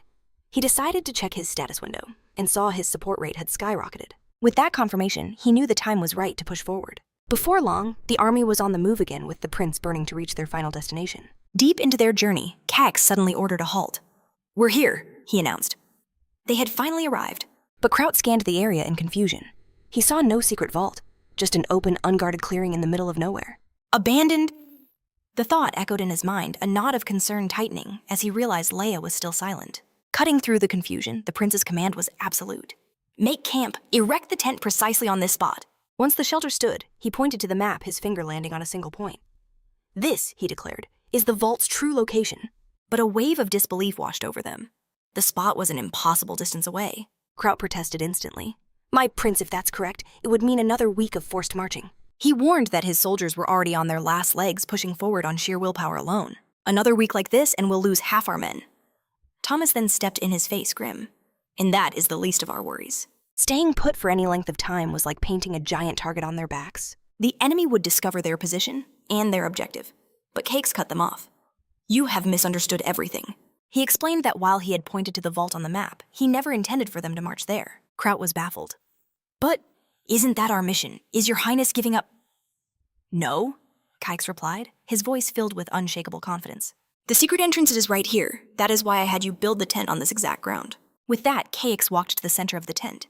He pressed a hidden mechanism in the floor, and a secret passage ground its way open. His men could only stare, their minds reeling in utter disbelief. The prince, with his unwavering certainty, had proven them all wrong. The entrance was right there, just as he said.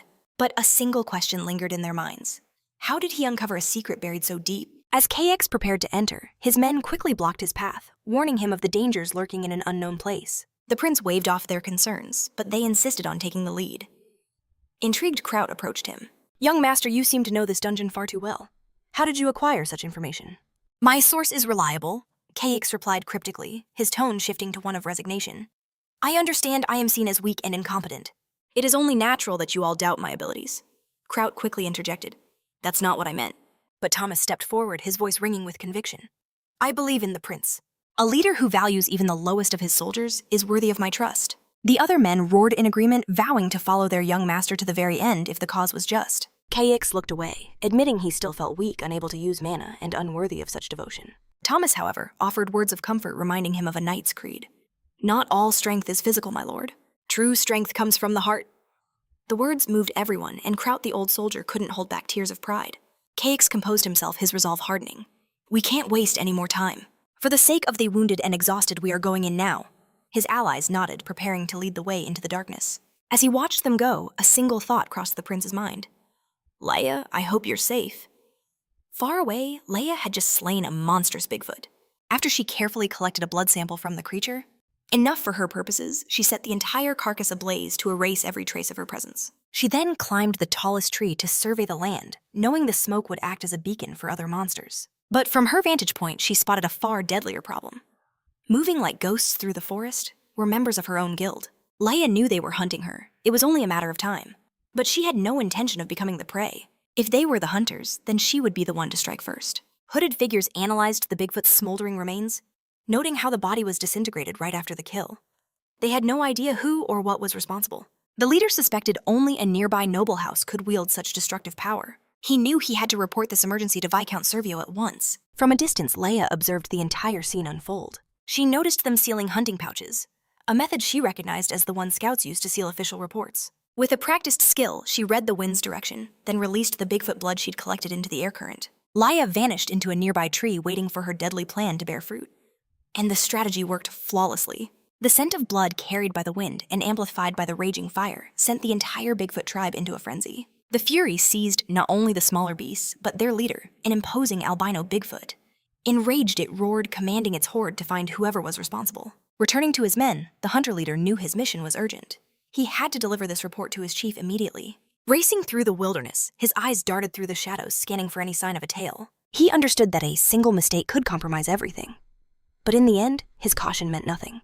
Even for a seasoned professional, the attack came without warning, a searing pain as a blade plunged into his back. It was Leia. With cold surgical precision, she had intercepted the messenger, ending his mission for good. She secured the report, her eyes scanning its contents, wondering who the intended recipient was. Elsewhere, the prince was still processing the discovery from the secret passage. Thomas explained his men had only breached the area thanks to a magic crystal ball they had acquired. The prince mulled over the unbelievable situation. Even if the chamber's magical wards had weakened over centuries, getting inside should never have been this simple. When pressed, Thomas revealed the name Maris Antonio the Viscount currently governing the region. He reported finding precious stones, crystals, and herbs used for arcane experiments, along with several enchanted artifacts. Though none of the items were legendary, their presence confirmed that a mage had been using this hidden lair. The prince, however, felt a powerful presence. Something of immense value was hidden here beyond what a normal person could perceive. His gaze locked onto an empty space in the chamber, sensing that his true goal was right there. But Kraut stepped in his way, warning that they had no idea what kind of dangers lay in wait. He insisted on a thorough investigation before they dared to advance any further. Frustrated, the prince knew he couldn't change his ally's mind, and finally gave Kraut the order to proceed with the search. After a painstaking search, Kraut found a hidden switch activating a secret door.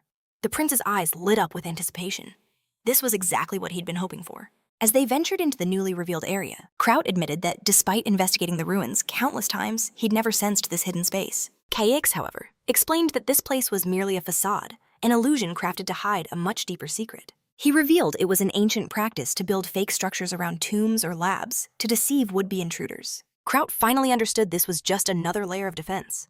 Their true destination was finally within reach. The thought of finally claiming the prize in the final chamber sent a visible thrill through him. The prince explained that to open the true path, one had to project their desire directly into the crystal ball. As he watched KX manipulate the artifacts with incredible skill, a sudden noise startled Kraut. A new door materialized out of thin air, and he rushed toward it. But KX's sharp warning stopped him, explaining it was a decoy chamber and that they couldn't afford to be reckless. Caution was paramount. A device of this power would naturally create multiple false doors as a security measure before revealing the real one. Continuing the delicate process, the prince finally discovered a door that hadn't appeared before, realizing this had to be the one. Stepping inside, the full scope of the operation hit Kraut like a physical blow. This was how the owners ran their illegal mine without ever raising suspicion. It was the perfect cover. Call noted the absence of any workers, guessing that the mining was done on a strict schedule. This was a blessing. An unexpected encounter with the miners would have led to a bloodbath. For now, the prince's goal was crystal clear: shut this operation down for good. To do so, he had to deactivate the key within the crystal ball. By sealing off access and destroying the gate, this clandestine mine would become a forgotten tomb. Call smirked, considering it a fitting parting gift for their troubles. He ordered Kraut and his men to collect every piece of silver in the chamber and to leave behind a scroll he had prepared. His loyal ally hesitated, clearly reluctant to leave his side. But the prince reassured him, confirming the area had been swept and was completely secure. Understanding the command, Kraut nodded and promised a swift return. The moment the general was gone, the prince allowed himself a small, triumphant smile. He was finally alone. He approached a nearby wall, focusing on a secret that only he knew, a memory from his past life and the game. He knew every stat in detail, but seeing an item like this with his own eyes was an entirely different reality than seeing it on a screen. There, nestled in a hidden cache, he found Pristine's bracelet. It was an artifact that could conjure a magical barrier, protecting its wearer from a single fatal attack. For someone with his low combat stats, this item was a second life. As the bracelet clasped onto his wrist, a powerful sense of security washed over him. But just as he was about to leave, his eyes caught something else. A series of shimmering black inscriptions carved into the chamber. The script was ancient, utterly alien to him. Yet amidst the strange symbols, one name blazed with familiarity. He knew it instantly. It was the name of the goddess said to have gifted magic to humanity itself. In all his past lives within the game, he'd never seen this. Could this be linked to his reincarnation? Compelled by an unseen force, he reached out and touched the writing. Instantly, a vortex of light erupted, dragging him into a realm of pure darkness. And in that void, he saw something impossible. He couldn't comprehend what he was seeing, but he knew it had to be connected to the goddess. Without warning, a divine being materialized. A blinding headache shattered the prince's thoughts. Voices flooded his mind like a tidal wave. Before him, an image of the goddess Hectoria materialized, her voice filled with protest. "This is inhuman." But another voice, cold and absolute, answered her. "There are no humans here." The voice declared the decision was final, a pact forged by the majority. "Do not defy our will," it warned. "This is nothing but violence." Hectoria shot back, her voice burning with defiance. "I cannot accept your stance," the entity replied with chilling calm. "If you desire to be like humans so badly, then your wish shall be granted." In that very moment, a terrifying power slammed into Hectoria. The main character could only watch frozen in horror. But the vision wasn't the worst part. It was the sound that came with it, a sound of pure agony. Her screams echoed as her divine powers were violently torn away. It was a soul-shattering cry he knew he couldn't endure for much longer. For her defiance, Hectoria's power was stripped from her. The cold voice then revoked her very divinity. It decreed a cruel fate. From this day forward, she would be an object of scorn, even to the humans she adored. The entity was certain those very humans would end her mortal life, and it eagerly awaited the day of her demise. Reeling from the vision, the prince stumbled back to reality, his mind still shaken by the divine horror he'd just witnessed. But what truly stunned him was the glowing system window. He hadn't just gained a skill, he had acquired an authority. By merely touching the inscription, he had inherited a fragment of Hectoria's first authority. The prince knew skills ranged from F rank to S rank. But this was on another level entirely. This was a power wielded only by gods and their kin. It was the very essence of a divine being made manifest. The only path to that class was to seize an authority. And according to the system, his own rank had just been elevated. It all clicked into place.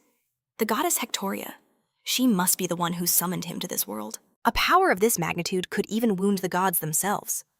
A chilling thought crossed his mind. Was he meant to be Hectoria's instrument of revenge? A dry laugh escaped his lips. Perhaps this was the true final quest of the game all along. He despised being a pawn on someone else's board. But he would see this through to the very end, no matter what it took. At that moment, Kraut approached. He announced their work was complete. He led the prince to see the spoils of their victory, and the young man was blinded by the mountain of glittering treasure. The treasure was valued at roughly 30,000 gold coins, far more than they'd imagined. Kraut added that the silver bars alone could fetch up to 100,000 gold, but he voiced a serious concern. Transporting it all with their exhausted soldiers would be a monumental task. For the prince, however, this wasn't a problem at all. He'd unlocked his inventory during the goblin fight. He was sure it could hold every last coin. He ordered Kraut to gather the treasure in one spot. Moments later, with the loot piled high, the prince gave his next command. "Prepare the men. We're heading back." "But, my lord, what about all this treasure?" Kraut asked, bewildered. The prince paused, a plan forming in his mind. The NPCs had no idea this was a game. The concept of an inventory would be completely alien to them. But a prince doesn't need to explain everything. He just needs a convincing reason. "While you were moving the boxes, I found this magic bracelet. I will use it to store the treasure now." His loyal knight's eyes went wide with disbelief. "Keep this between us," the prince commanded. Kraut understood at once. An item of such immense value had to be kept secret. "I will stand guard while you secure the treasure, my lord." The prince then activated his system, opening the inventory window.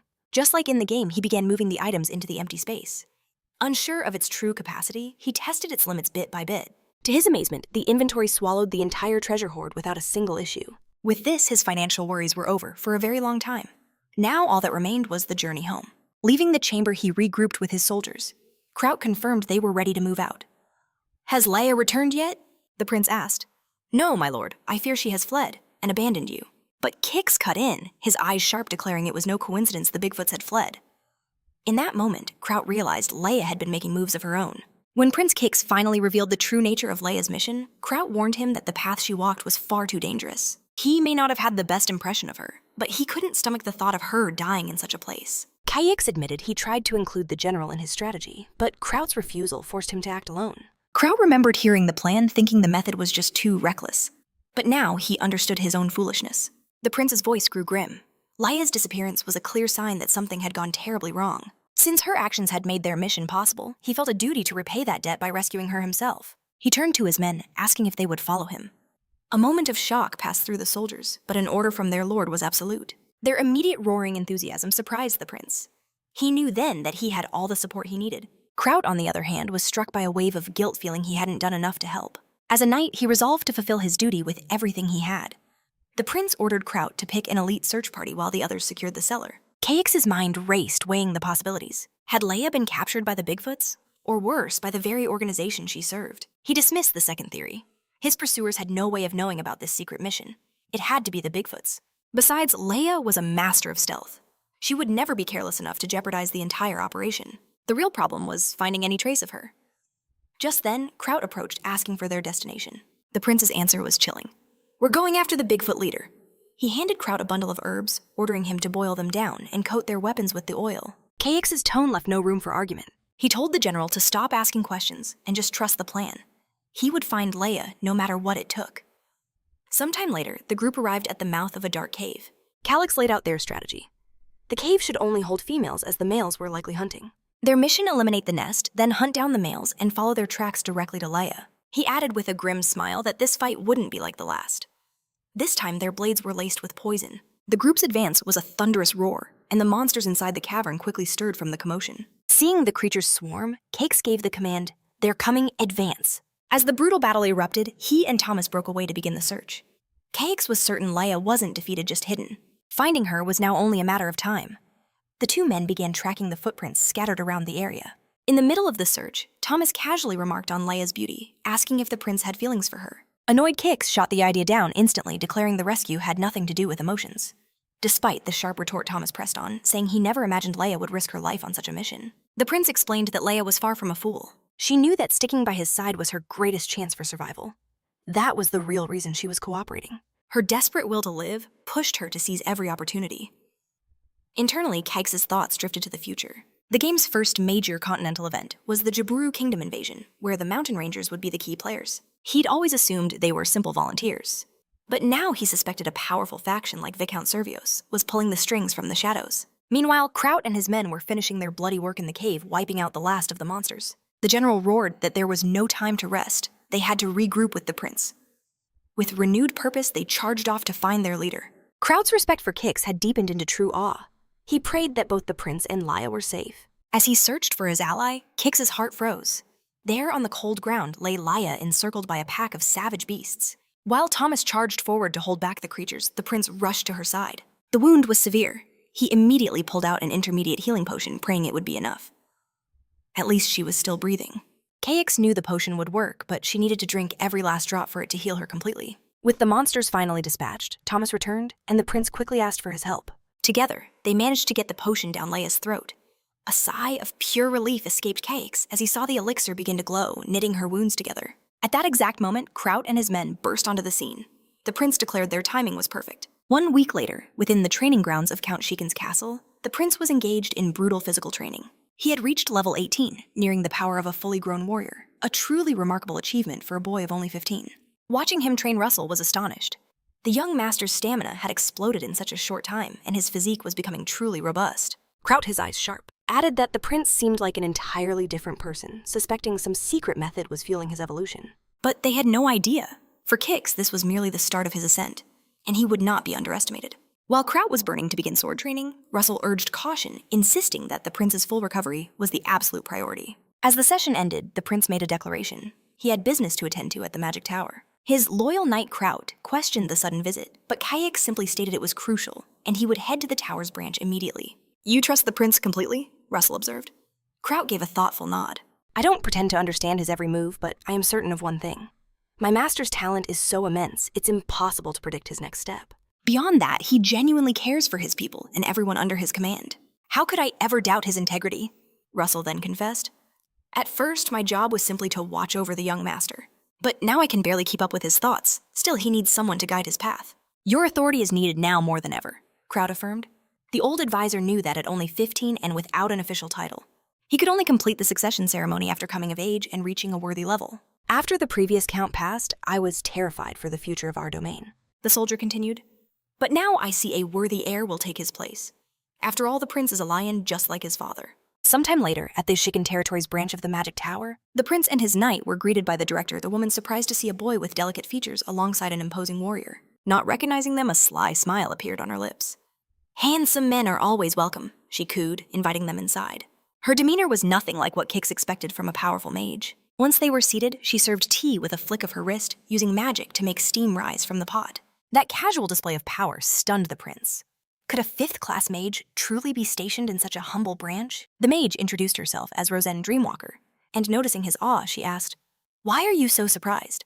"Honestly," Cakes replied smoothly, "I never expected to meet someone of your elegance in such a rural place." Beside him, Kraut wondered if this woman was his master's type.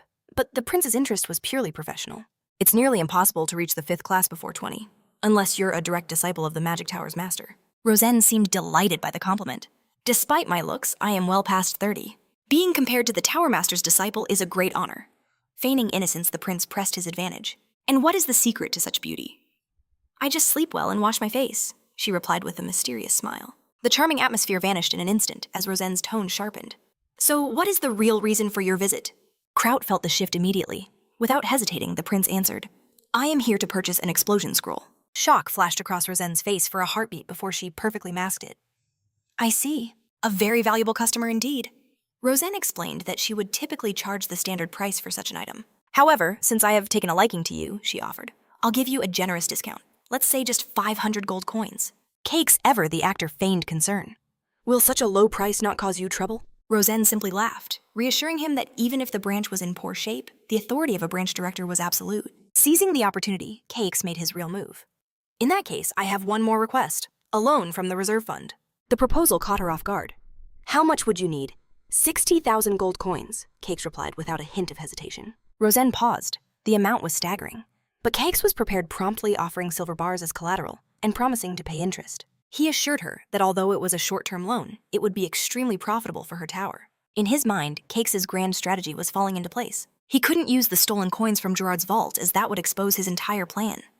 This loan was the perfect way to launder the money. Moreover, there was no other place to secure such a massive sum.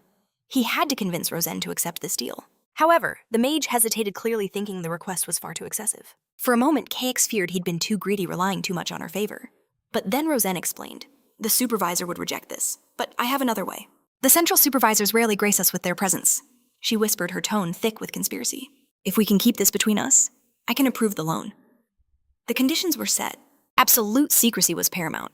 Cakes had to repay the full amount within 6 months. Otherwise, the silver bars held as collateral would be liquidated to settle his debt. On these terms, she was willing to move forward. Cakes smirked inwardly. Everything was falling perfectly into place. He knew a mage's research was a black hole for funds. The interest on 60,000 gold coins would be a temptation Rosen couldn't possibly resist. "I would be deeply grateful for your assistance," he declared with conviction. Formally accepting her terms. With their new deal sealed, his debt to Gerard was as good as settled. Meanwhile, in another part of the land, Gerard demanded a map from a subordinate. A storm of fury brewed within him, fueled by news that a patrol sent to the secret vault had vanished without a trace. Tracing their last known movements, he realized the mountain path would take over a day. But a direct route could be covered in less than 24 hours. The discovery only fueled the inferno of his rage. "Prepare yourselves. We march for the Gourd Highlands immediately," he commanded. Sometime later, their path was blocked by a colossal figure, a terrifying stone golem. Panic erupted through the ranks. "Stone golems are huge but slow. We can strike from a distance," one of the men yelled. Confident the behemoth was too big to evade, they surged forward in a coordinated charge. But this golem was no lumbering target. It moved first with blinding speed, and the soldiers stood no chance against its monstrous might. "The knights, they were cut down so easily?" A soldier stammered, his voice laced with despair. "We're next." His grim prediction became reality in an instant. The golem turned, and a single blow turned him into nothing but a bloody stain. A soldier nearby, who barely dodged the attack, froze in sheer terror at the horrifying sight. "Hold the formation," an officer bellowed from behind the lines. Ironically, the man shouting orders became its very next target.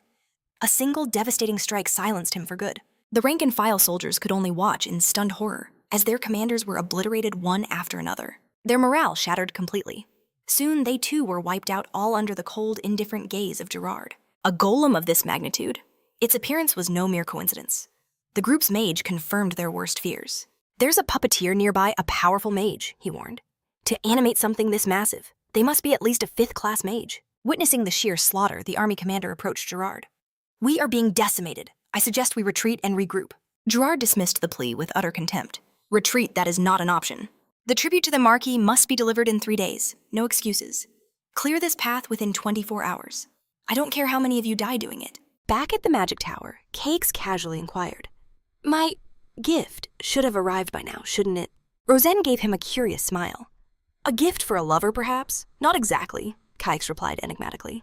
"Perhaps one day I'll receive a gift from you," she teased, a sparkle in her eye. But they were not alone. Just outside the tower, Leia listened in on every word. A dark suspicion began to cloud her mind. Was that woman trying to seduce her prince? A moment later, Kraut entered, reporting that their belongings were now secured within the tower. All the while, Leia watched them, her jealousy a bitter poison. The prince thanked him for his work. Then Cakes presented a small box to Roseanne and asked his companions to wait outside. They both obeyed without question. The moment they were outside, Leia's patience snapped. "Why is the prince going to such lengths for that mage?" she demanded.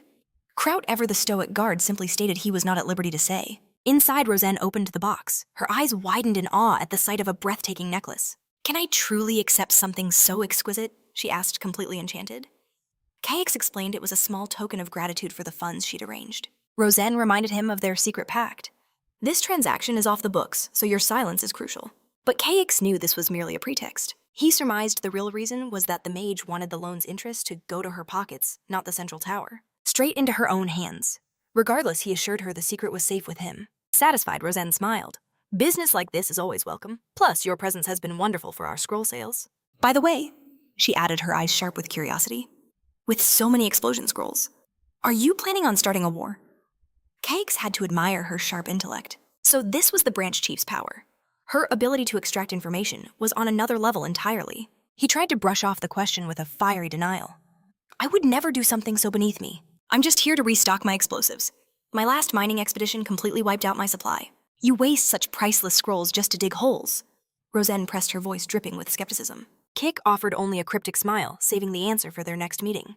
He promised they'd be seeing each other much more often.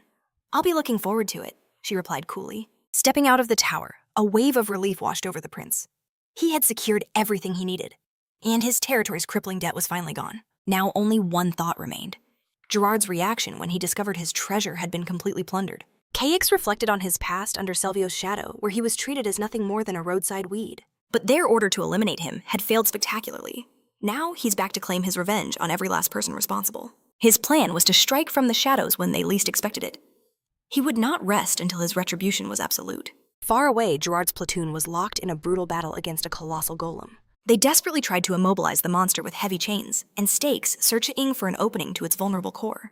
The strategy was simple: destroy the core and the beast would fall. Finally, a soldier broke through their defenses, landing a direct hit that triggered a massive explosion.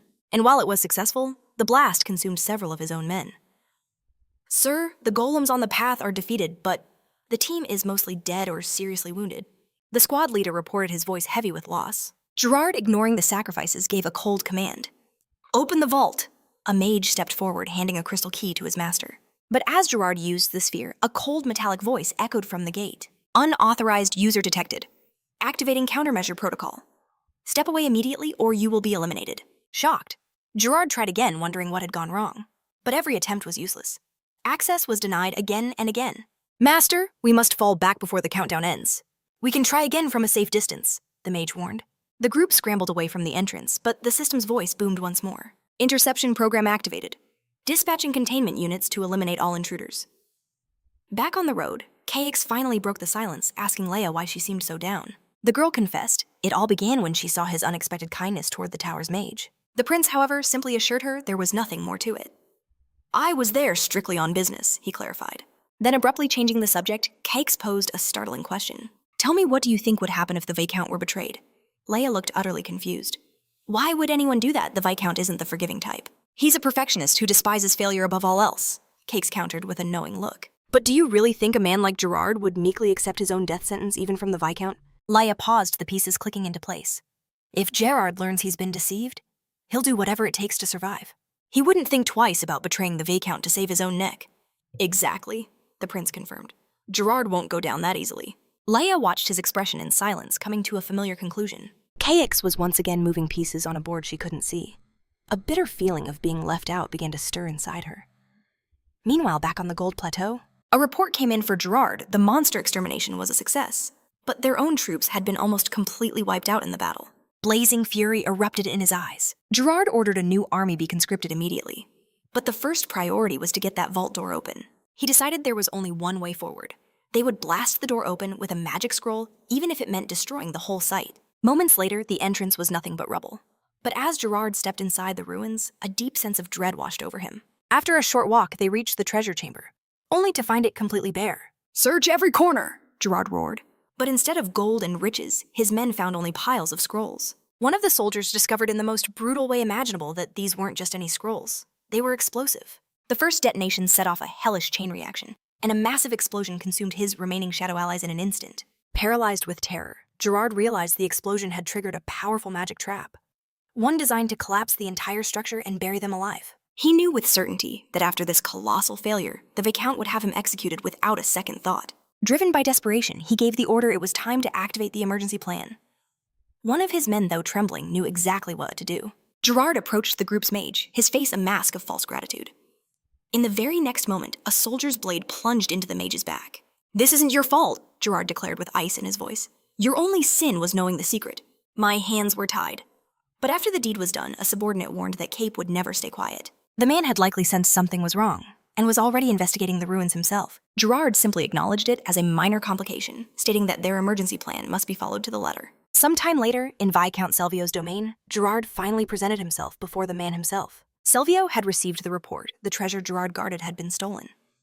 Crushed by the weight of his failure, Gerard dropped to his knees, pleading for mercy. Save your pathetic excuses, Selvio snapped. I only care about results. What happened to the silver I entrusted to you?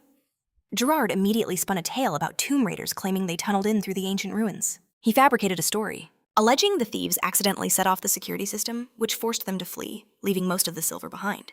He argued that only a few could ever hope to carry heavy chests through such a cramped underground path. To hunt down the culprits, Gerard claimed he'd secretly put a bounty out to all precious metal dealers, among other clever traps he'd set. With this masterful plan, he was certain the treasure would be recovered sooner or later. Better yet, he believed the thieves would return for the rest, and this time he would be waiting for them. After all, a thief who succeeds once grows arrogant, especially when a prize of this magnitude is at stake. The Viscount appeared pleased with the strategy, and Gerard believed his silver tongue had saved him. Pressuring the thieves until a lead emerges. An excellent idea, Selvio admitted. However, your punishment still stands. The Viscount's answer came not in words, but with the brutal crack of a whip. As he struck him, Selvio unleashed his bottled-up fury, blaming Gerard for the entire disaster. He knew Gerard had always seen the Shadow Force's commander as a rival, and now the army he'd trained for years was rendered useless by this petty feud. With over half his men wiped out, the Viscount roared that he didn't care for personal squabbles. But when they jeopardized the great cause, it was his duty to step in. And with that, he stripped Gerard of his command over the dark forces, ordering him to act only on his explicit permission from now on.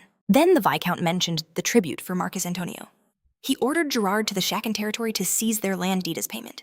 If they offer less use, it to cover the missing tribute, he commanded.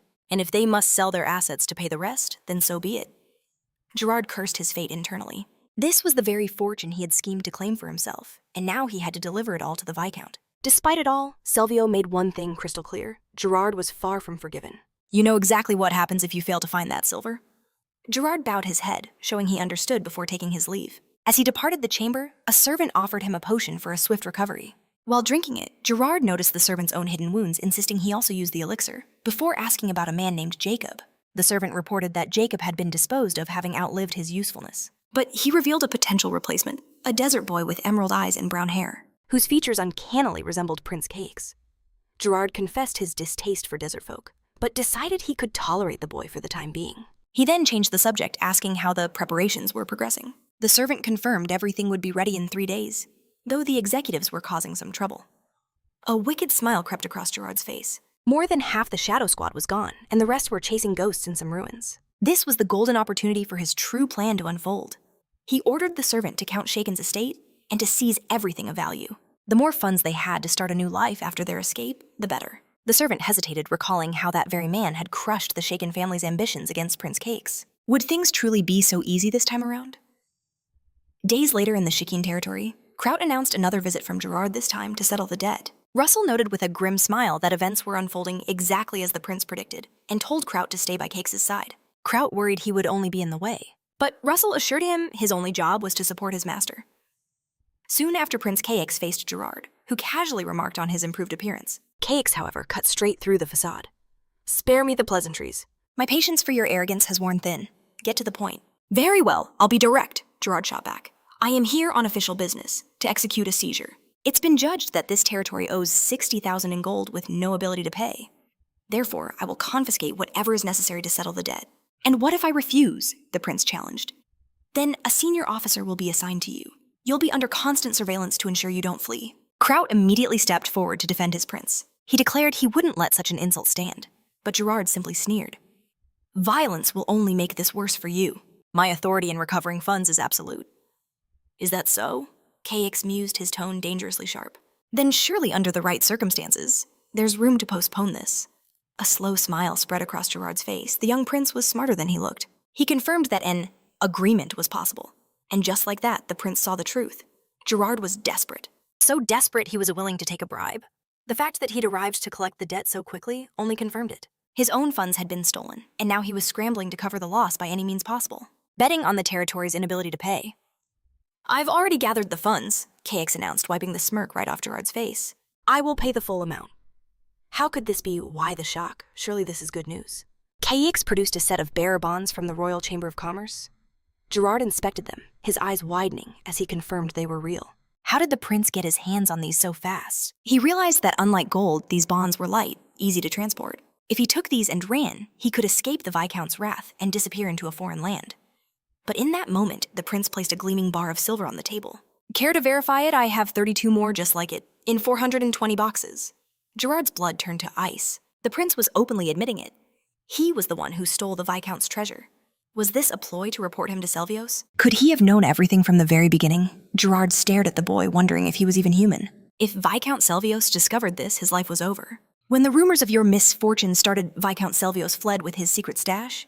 Cakes continued, his voice relentless. "You'll be the one held responsible for these missing silver bars. So you have two choices.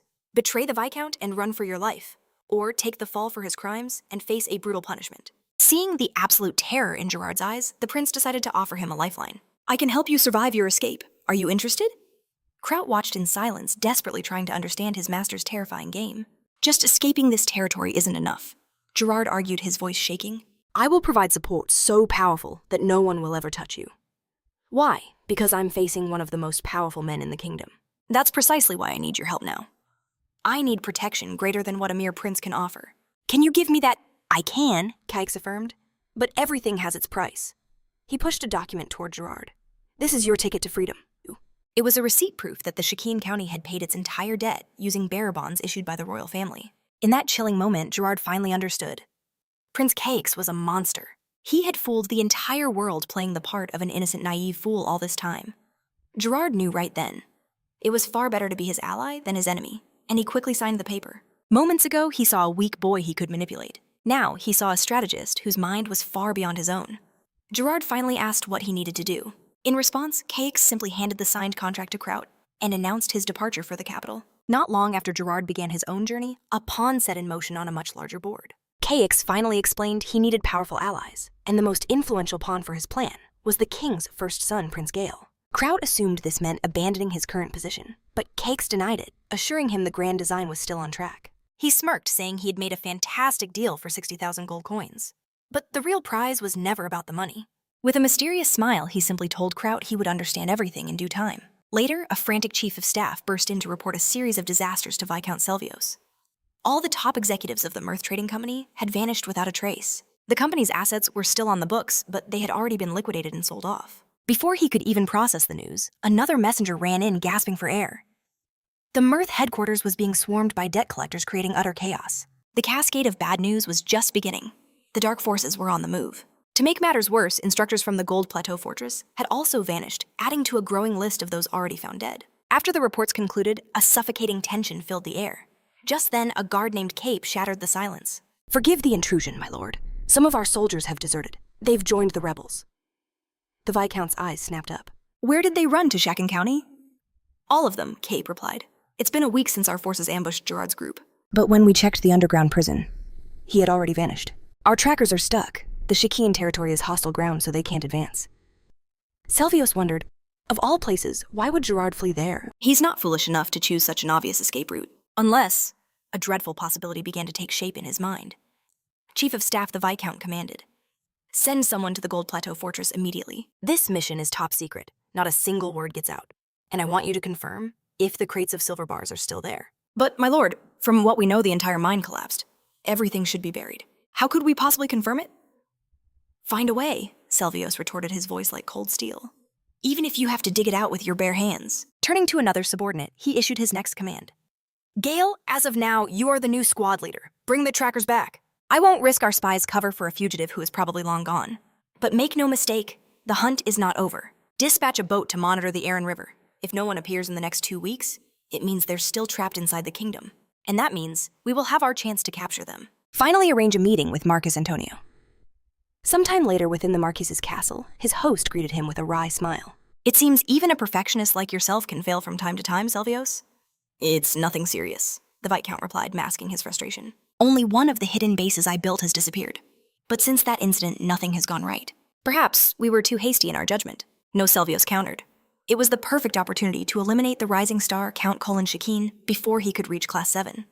A man like that by the king's side would have shattered the balance of power. The decision has been made. We cannot go back. The crown's agents will find whoever dared to steal my silver.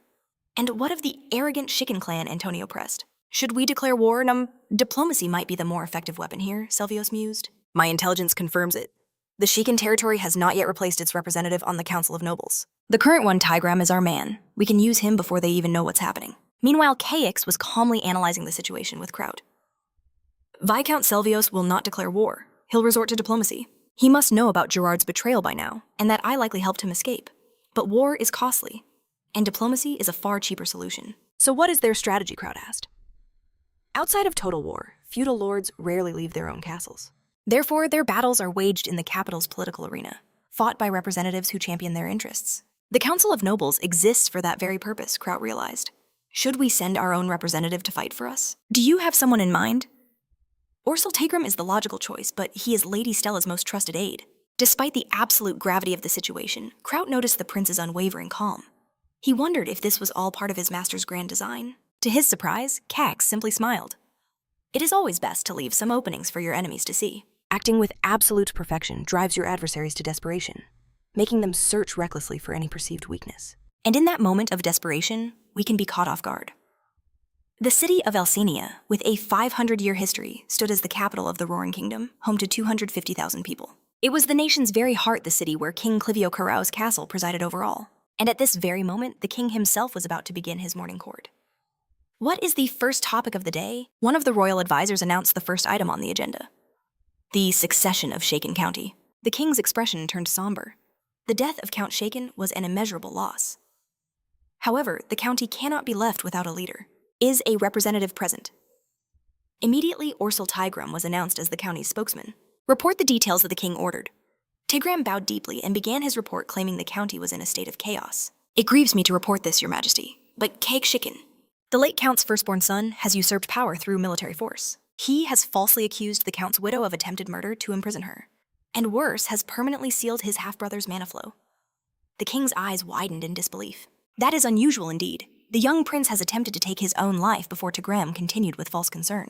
He is mentally unstable, making him dangerously unpredictable. As he listened, the king reflected in silence. This man, Tigrum, he should not be underestimated at all. With 30 years of experience in the viper's nest of court politics, he could smell a conspiracy. The king suspected the sudden death of his loyal right-hand Count Colin Shakeen was anything but natural. Now, Viscount Kalin, a pawn of the aristocratic faction, was maneuvering to snatch the vacant title. All of this, strangely enough, made the king sympathize with the young Cakes, a boy he had never even met. If the prince truly seized power by force, he would need his army's loyalty, the king mused. And I refuse to believe an entire legion of knights would obey the commands of a madman. Orxel Tagrim was rendered speechless by the monarch's sharp retort. It was then that Maris Antonio stepped in. Even if the prince isn't mad.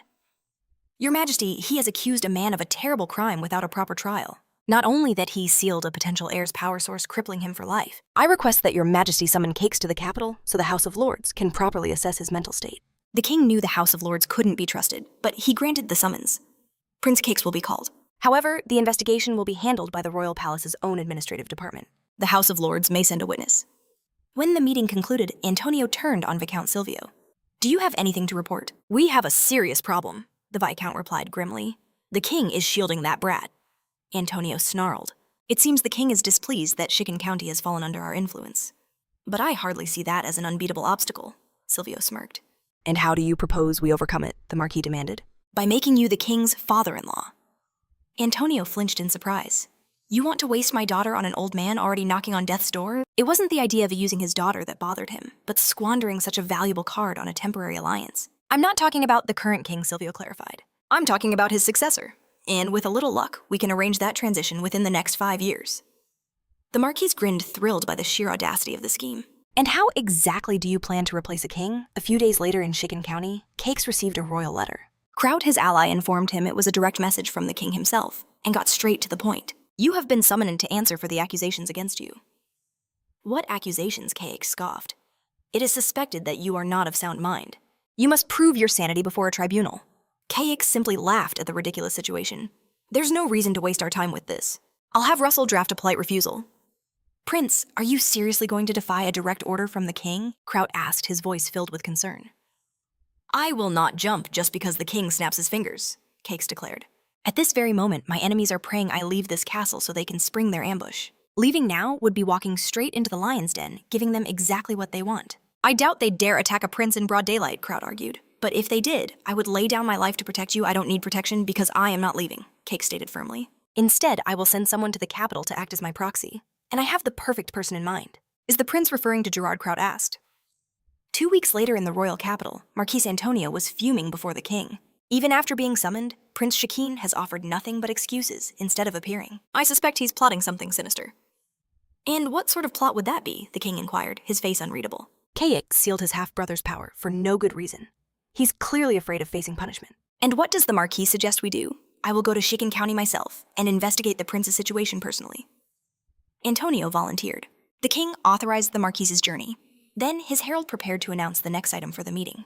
However, upon reading the parchment, the herald's expression morphed into pure astonishment. The king's herald announced that the next topic on the agenda is the engagement of the 5th Prince Seal. The court was thrown into chaos by the announcement, with Duke Ottor being the first to voice his utter disbelief. The king declared that from what he understood, Maris Antonio's daughter is an intelligent and beautiful young woman, and he therefore consents to her marriage with Prince Sael. Maris Antonio immediately declared that such a union would be a magnificent honor for his family. However, Duke Ottor furiously disagreed, arguing that tradition demands the prince's brides be chosen from the ladies serving the queen. He pointed out that these women are selected for their exceptional talents, cultivated over years among the highest noble families. As he listened to the protests, Antonio smirked.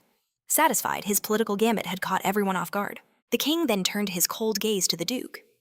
Are you suggesting that Marcus Antonio's daughter is somehow inferior to any other candidate? His voice rings with authority. He thunders at the duke, reminding him that royal marriages are the domain of the king and queen, not a matter for nobles to meddle in. Duke Otto knew this all too well, but something about this decree felt deeply wrong. Yet he was powerless against a royal command. His moralist faction championed the first prince, but the 5th prince was the queen's own flesh and blood. The conclusion was already set in stone.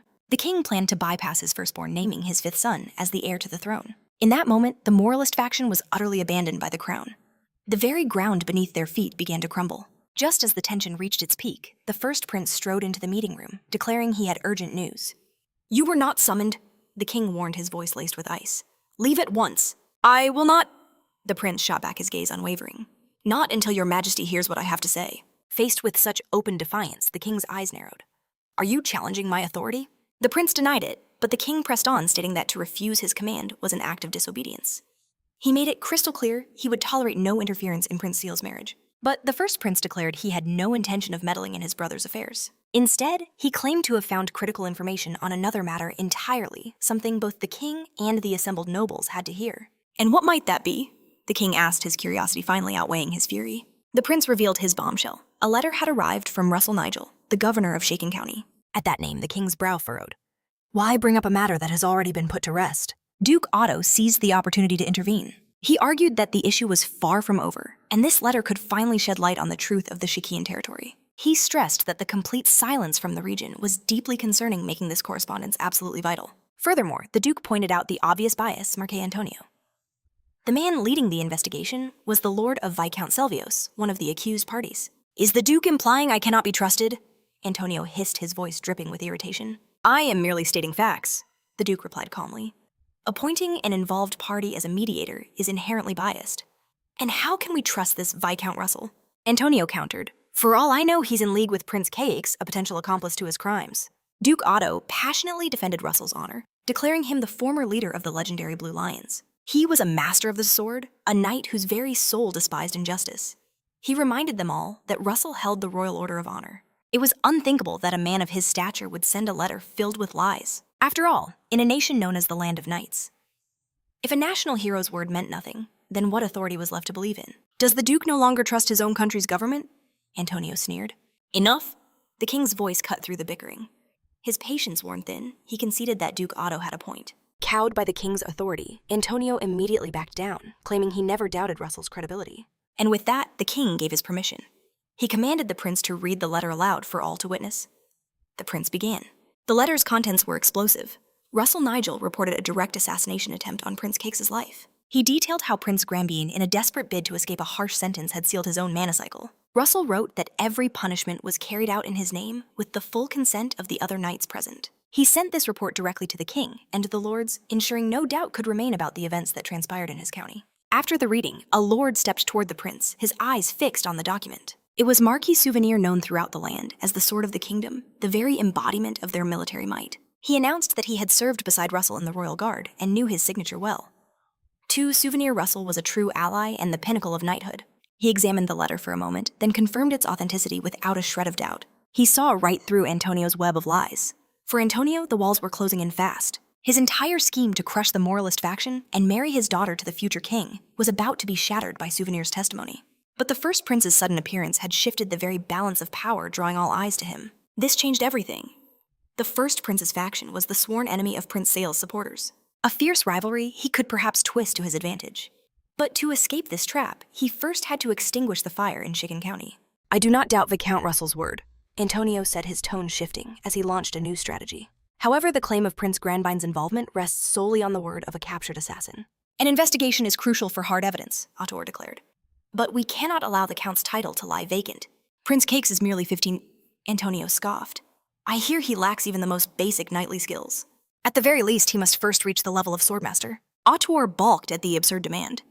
Even you, Marcus Antonio, only became a swordmaster at 50. The bar is high, I'll grant you that.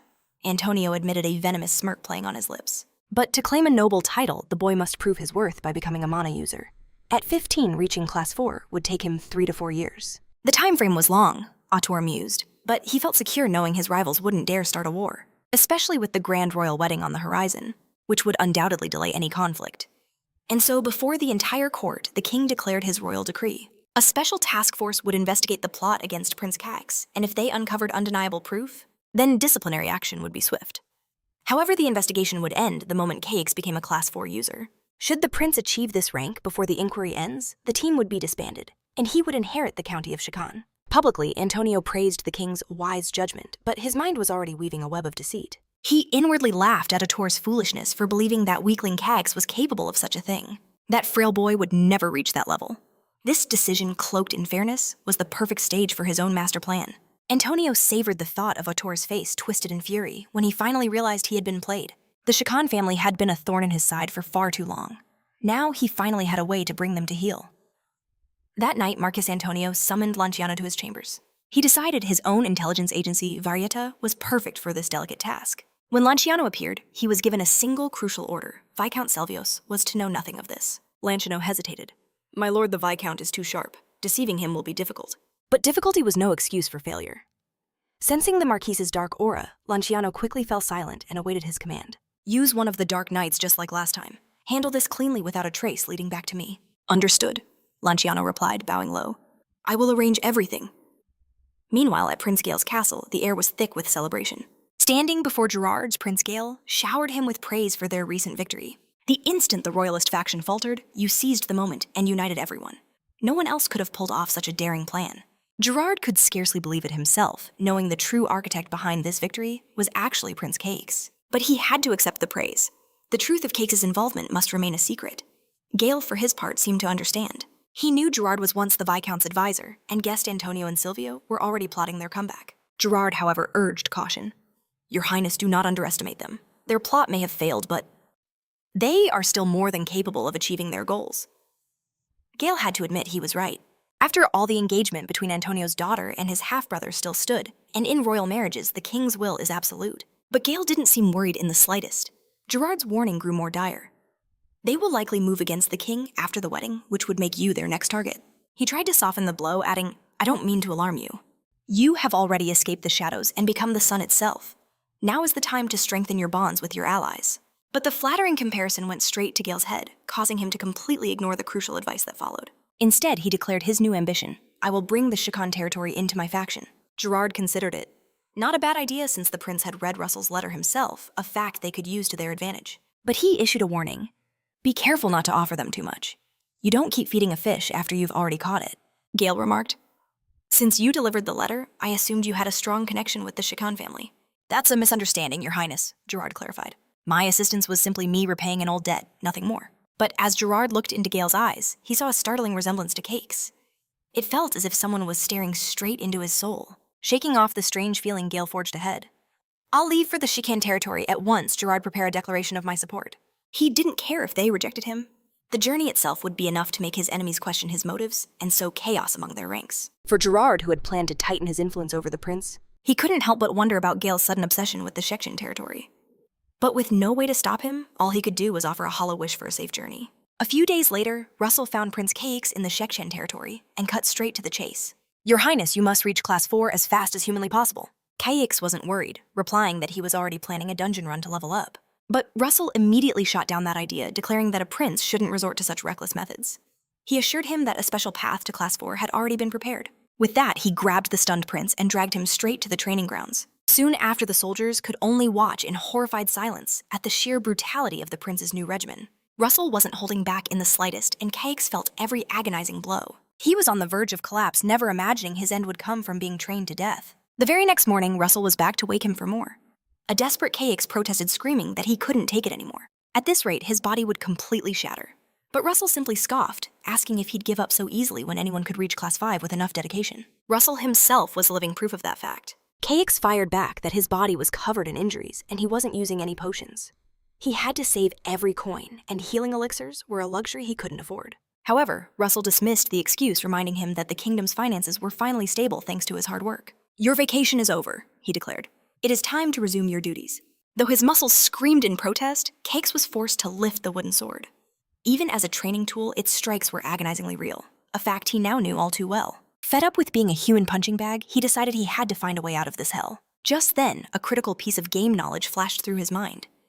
The image of a woman, the first prince's most powerful asset, and the undisputed goddess of finance in the game. Cakes realized that at this point in the timeline, she hadn't even met the first prince. This was his chance. He could recruit her before Gale ever had the opportunity.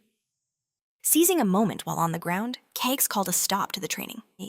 As Russell violently pulled him up, he growled that any excuses would only make the training last longer. Ignoring the threat, Cakes got straight to business, mentioning the silver bars they had but couldn't touch. Russell's eyes narrowed. He knew the silver was stolen and countless people were searching for it. The prince revealed his plan. They needed someone to launder the money, making it usable without raising any alarms. Although Russell suspected this was just a clever ploy to escape his training hell, he had to admit the silver problem needed a solution. Still, he questioned the urgency, but Cakes was insistent. If they invested that silver, the interest alone would generate 200,000 gold. Every day it sat there was a catastrophic loss. Convinced by the logic of pure profit, Russell finally relented, asking how long the mission would take. The prince answered that he would require 3 months in the capital, not a day less, raising Russell's suspicions that this was just a vacation. Russell agreed, but with a single harsh condition: Kraut would go with him to supervise his daily training. Kayix tried to argue, but his master's decision was absolute. The next day, however, Kraut rushed in with urgent news. Prince Gale was on his way to Shekchen County. Stunned Kayix immediately questioned this sudden visit. Kraut explained that a war of succession had erupted between the 1st and 5th princes, and Gale was using the chaos to seize the Shekchen territory. The news was a bombshell to Kayix, who had been kept completely in the dark. Without a second of hesitation, he gave a new command: they would depart in 2 hours. Kraut immediately pointed out that the fastest way was by horse, something the prince still didn't know how to ride. But Kayix's determination was unshakable. "I'll learn on the way." Kraut was baffled, asking why they had to flee before Prince Gale's arrival. Kayix simply stated he had his reasons. In his mind, however, he knew the truth: there wasn't a single player of Heroes of Destiny who didn't fear the name Gale Ro Lavo Krakov. Gale was a rare hero-level character, infamous for the powerful allies he collected, usually by force. Anyone who refused his offer had a tendency to mysteriously disappear. While Kraut panicked about the consequences of the prince leaving unannounced, the 2 hours were up. No amount of begging could change Kayix's mind. In his heart, he already felt he was too late. But as he looked to his side, an unexpected sight stopped him in his tracks. Laya was also packed and ready to go. "What are you doing?" he demanded. "Thanks to you, my prince, the Shadow's power has finally weakened. My pursuers have bigger problems than me now," she explained. "And where will you go from here?" Leia just shrugged.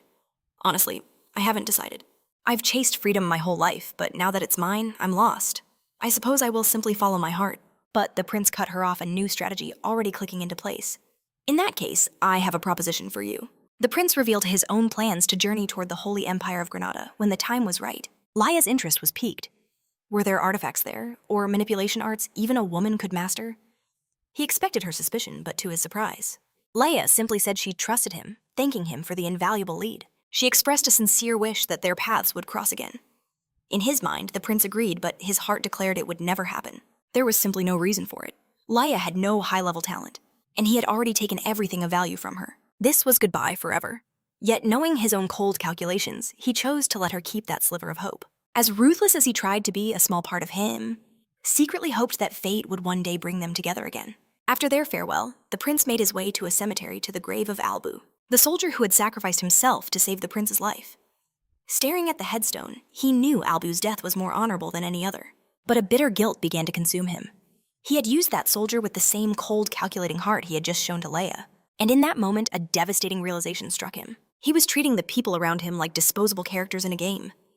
The thought sickened him, and he made a silent vow. If he ever met Leia again, he would treat her like a human being, not just a pawn on his chessboard. Placing a flower on the grave, he turned and left. Rejoining his army, the prince's voice was firm. "Prepare to depart. We're leaving now." 3 days later, on the border of the Shekhin territory, Prince Gale and his entourage finally appeared. Russell was assigned to greet them, and that very night, a magnificent banquet was held in the visitors' honor. Gale thanked them for the incredible reception, but was quick to note his disappointment over the heir's glaring absence. Russell apologized, explaining that Gale's messenger had arrived days after Prince Kayix had already departed. But the vague answer about his destination only made Gale more uneasy. Though his curiosity burned, he was smart enough not to press the matter further. He merely lamented the heir's absence, careful not to reveal his true intentions. Gale quickly clarified he was just eager to meet the famous Prince Kayix, but that meeting Russell was an honor all the same. After the formalities, Prince Gale went straight for the throat. "Viscount Countlin believes we are allies." And I plan to use that perception to our advantage. As a token of my good faith, I delivered your letter to the king myself. Russell thanked the prince for his service. Then the conversation took a sharp turn. "How do you know Gerard?" Gale questioned. Russell threw the question right back. "Didn't he tell you he only gave me a vague story?" I would prefer to hear your version of events, Gale shot back, indignation rising within him. How dare that man treat him like a fool, as if he didn't receive reports from his own men? But what truly infuriated him was his utter inability to read Russell's intentions. Russell then began his tale. "Prince Kayix had fallen ill when the summons arrived, forcing us to send word. Unfortunately, that message was never delivered."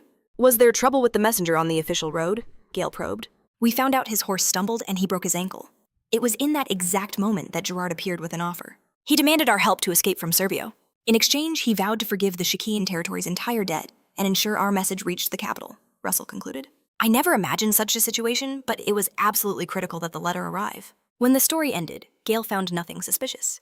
He knew Russell was a respected knight, but he'd hoped to uncover some extraordinary hidden talent. From the sound of it, however, the meeting with Gerard was just a lucky coincidence. A simple, convenient exchange. It also painted a picture of Prince Caix as a weakling, someone who wasn't even a threat. With this picture in his mind, Gale was certain it wouldn't be hard to get exactly what he came for. In that case, Viscount Russell, can I count on the full support of the Shiken territory? The question hung in the tense air as Russell carefully considered his response. On behalf of the Shiken family, Russell began, we formally declare our support for Prince Gale. However, he added, I have one request. The prince was stunned by his sheer audacity. A flashback reveals a secret meeting before the journey, where Caix had already foreseen Gale's moves. The young prince laid out the political chessboard as backing Prince Sael was impossible with Marquis Antonio holding his leash. Meanwhile, siding with the first prince offered nothing but scraps. Their only viable move was to align with Gale. But Caix instructed Russell to play hardball to demand a steep price for their allegiance. The demand was a masterstroke, a full exemption from transit taxes for merchant guilds operating in the Shaken territory. Russell questioned the plan, pointing out his lands were currently barren of any guilds, but Caix simply smiled. He declared that the desolate state of the territory was merely temporary. Caix saw the kingdom for what it was, a nation split in two. Even as the first Prince Gale's power had its limits unable to touch the fifth prince's faction. However, the tax exemption would be absolute in the regions he did control, and for Caix's plan, that was more than enough. To sweeten the deal, Caix would cap the transit at 1,000 magical artifacts per year, a proposal he knew Gale, despite his pride, would be forced to accept. Russell, still skeptical, argued that other taxes would still bleed them dry. In response, Caix simply told his loyal vassal to trust him. Though the full scope of the strategy was beyond him, Russell chose to have faith. His master's genius had never led him astray. Back in the present, Gale finally asks what the Viscount has to offer. In that instant, Russell felt a chill run down his spine. Everything was unfolding exactly as his master had prophesied. The next day, Caix and his men pressed onward. The prince, utterly drained, swayed precariously in his saddle. Kraut tried to lift his spirits, announcing they were just an hour from Pausnu, and blaming the boy's exhaustion on his inexperience with riding. But inwardly, the loyal knight understood his master's struggle. He was only a boy of 12, after all, a fragile age to carry such heavy burdens. Shifting topics. Kraut questioned their sudden detour. The capital was their destination, so why this abrupt turn towards Pausnu? Caix explained coolly it was to avoid Gale's watchful eyes. Intrigued, Kraut wondered why he was so afraid of his own brother. Annoyed, Caix shot back that he wasn't afraid of anyone. He claimed the visit to Pausnu was always part of the plan, just moved up in the schedule.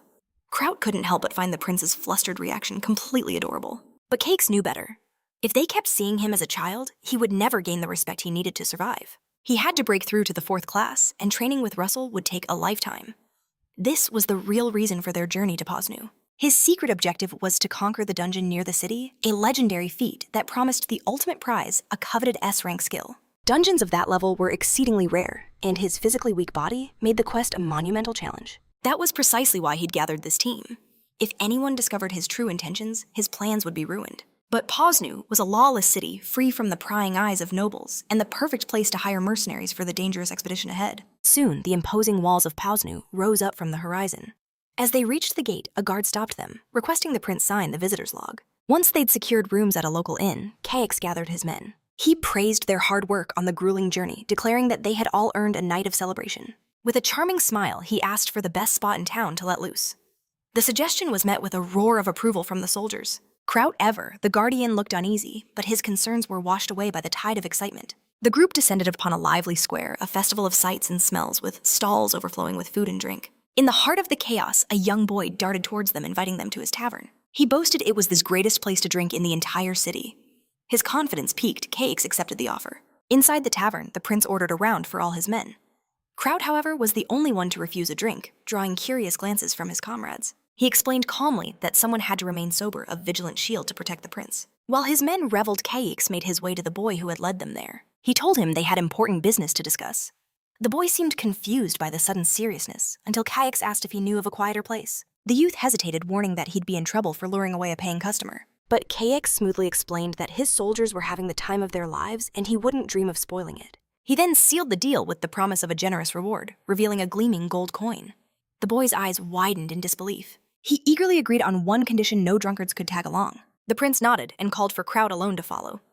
As they slipped out of the noisy tavern, the boy led them into the winding streets. On the way, Caix asked him how long he'd called Pausnu home. The young guide claimed he'd lived in the city for over 10 years, which made the prince chuckle. "You look much younger." Annoyed, the boy snapped back that he was 14, forcing a quick apology from Caix. Changing the subject, the prince cut to the chase, asking who the strongest person in the city was. His guide explained the most famous fighter was Lord Omar, commander of the Steel Shield Mercenary Guild. However, he admitted that Omar had never truly clashed with the other great leaders, so a true champion was yet to be crowned. Curious KX asked who the others were. The boy stared back, shocked at his ignorance, before listing the Red Wolf, Blackwing, and Steel Shield, the three great mercenary guilds. KX then casually inquired about the monster wave from the previous autumn. The youth gestured to the crowded tavern, noting the damage couldn't have been too severe, but he added that the adults were whispering in fear about a supermoon rumored to be on its way. KX commented with an arrogant smirk that adults always worry too much, and that the boy was mature for his age just like him. Finally, they reached their destination, what the guide called a prime spot for lodging. However, when they knocked on the heavy wooden door, a housekeeper informed them they didn't accept guests without a reservation. KX simply stated the boy had guided them there. The woman's eyes narrowed as she glared at the youth. "Yurin, are you causing trouble again?" She apologized to the visitors, but firmly repeated that the establishment was closed. The housekeeper's distrust was thick in the air, but KX noticed something odd about her as well. Her eyes darted, was he looking at her ring? Annoyed by the dismissal, KX changed tactics, claiming the boy had scammed him and demanded his payment back. Yor, however, stood his ground, declaring he had completed his task perfectly. He proclaimed he knew KX was hunting for information, not pleasure, which is why he avoided the city's brothels. The housekeeper scolded Yurin in exasperation, making things more chaotic. But in that moment, as KX truly studied the child, a revelation struck him like lightning. This wasn't a boy. This was a girl, named Celestina Yurin Agratina. The shabby clothes had been a perfect disguise, but now he was certain. He had finally found the legendary shadow sorceress, Celestina Yurin. Her appearance was a far cry from what he remembered from his past lives. But KX had come to this city for one reason alone, to find the future queen of merchants and invest in her before anyone else realized her true potential. His entire demeanor shifted. "If this place deals in information," he said smoothly, "then the payment stands." But the housekeeper's face hardened. "Yurin, get away from those men!" Instantly, armed women emerged from the shadow's arrows aimed at their hearts. Kraut's voice boomed. "Do you realize who you are pointing those weapons at?" The housekeeper replied coldly. "In an establishment of this caliber, we rarely have guests who refuse to leave." She could sense their formidable skills. They were a threat, and she had to take precautions. "Withdraw now," she warned, "and no one gets hurt." KX, however, just shook his head, reprimanding her foolishness.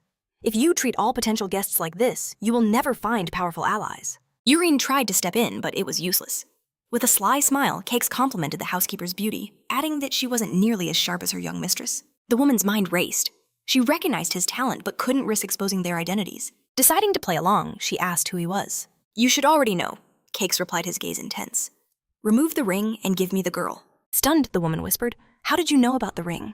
KX revealed that he recognized the royal symbol of Agrippina, etched into it a crest she was clearly using to hide her true identity. At his words, the gravity of the situation crashed down upon the housekeeper. She now knew with absolute certainty that this man was Prince Kix himself. Kraut barked at the woman, demanding she show proper respect to his master. But KX silenced him, reasoning that her mind must be filled with questions, which he would happily answer once they were invited inside. In her thoughts, the woman knew she could not surrender. It would put everyone in grave danger. Besides, only royalty, or a truly relentless bounty hunter, would be able to recognize the symbol on her ring. Sensing her conflict, the prince turned to the girl beside him.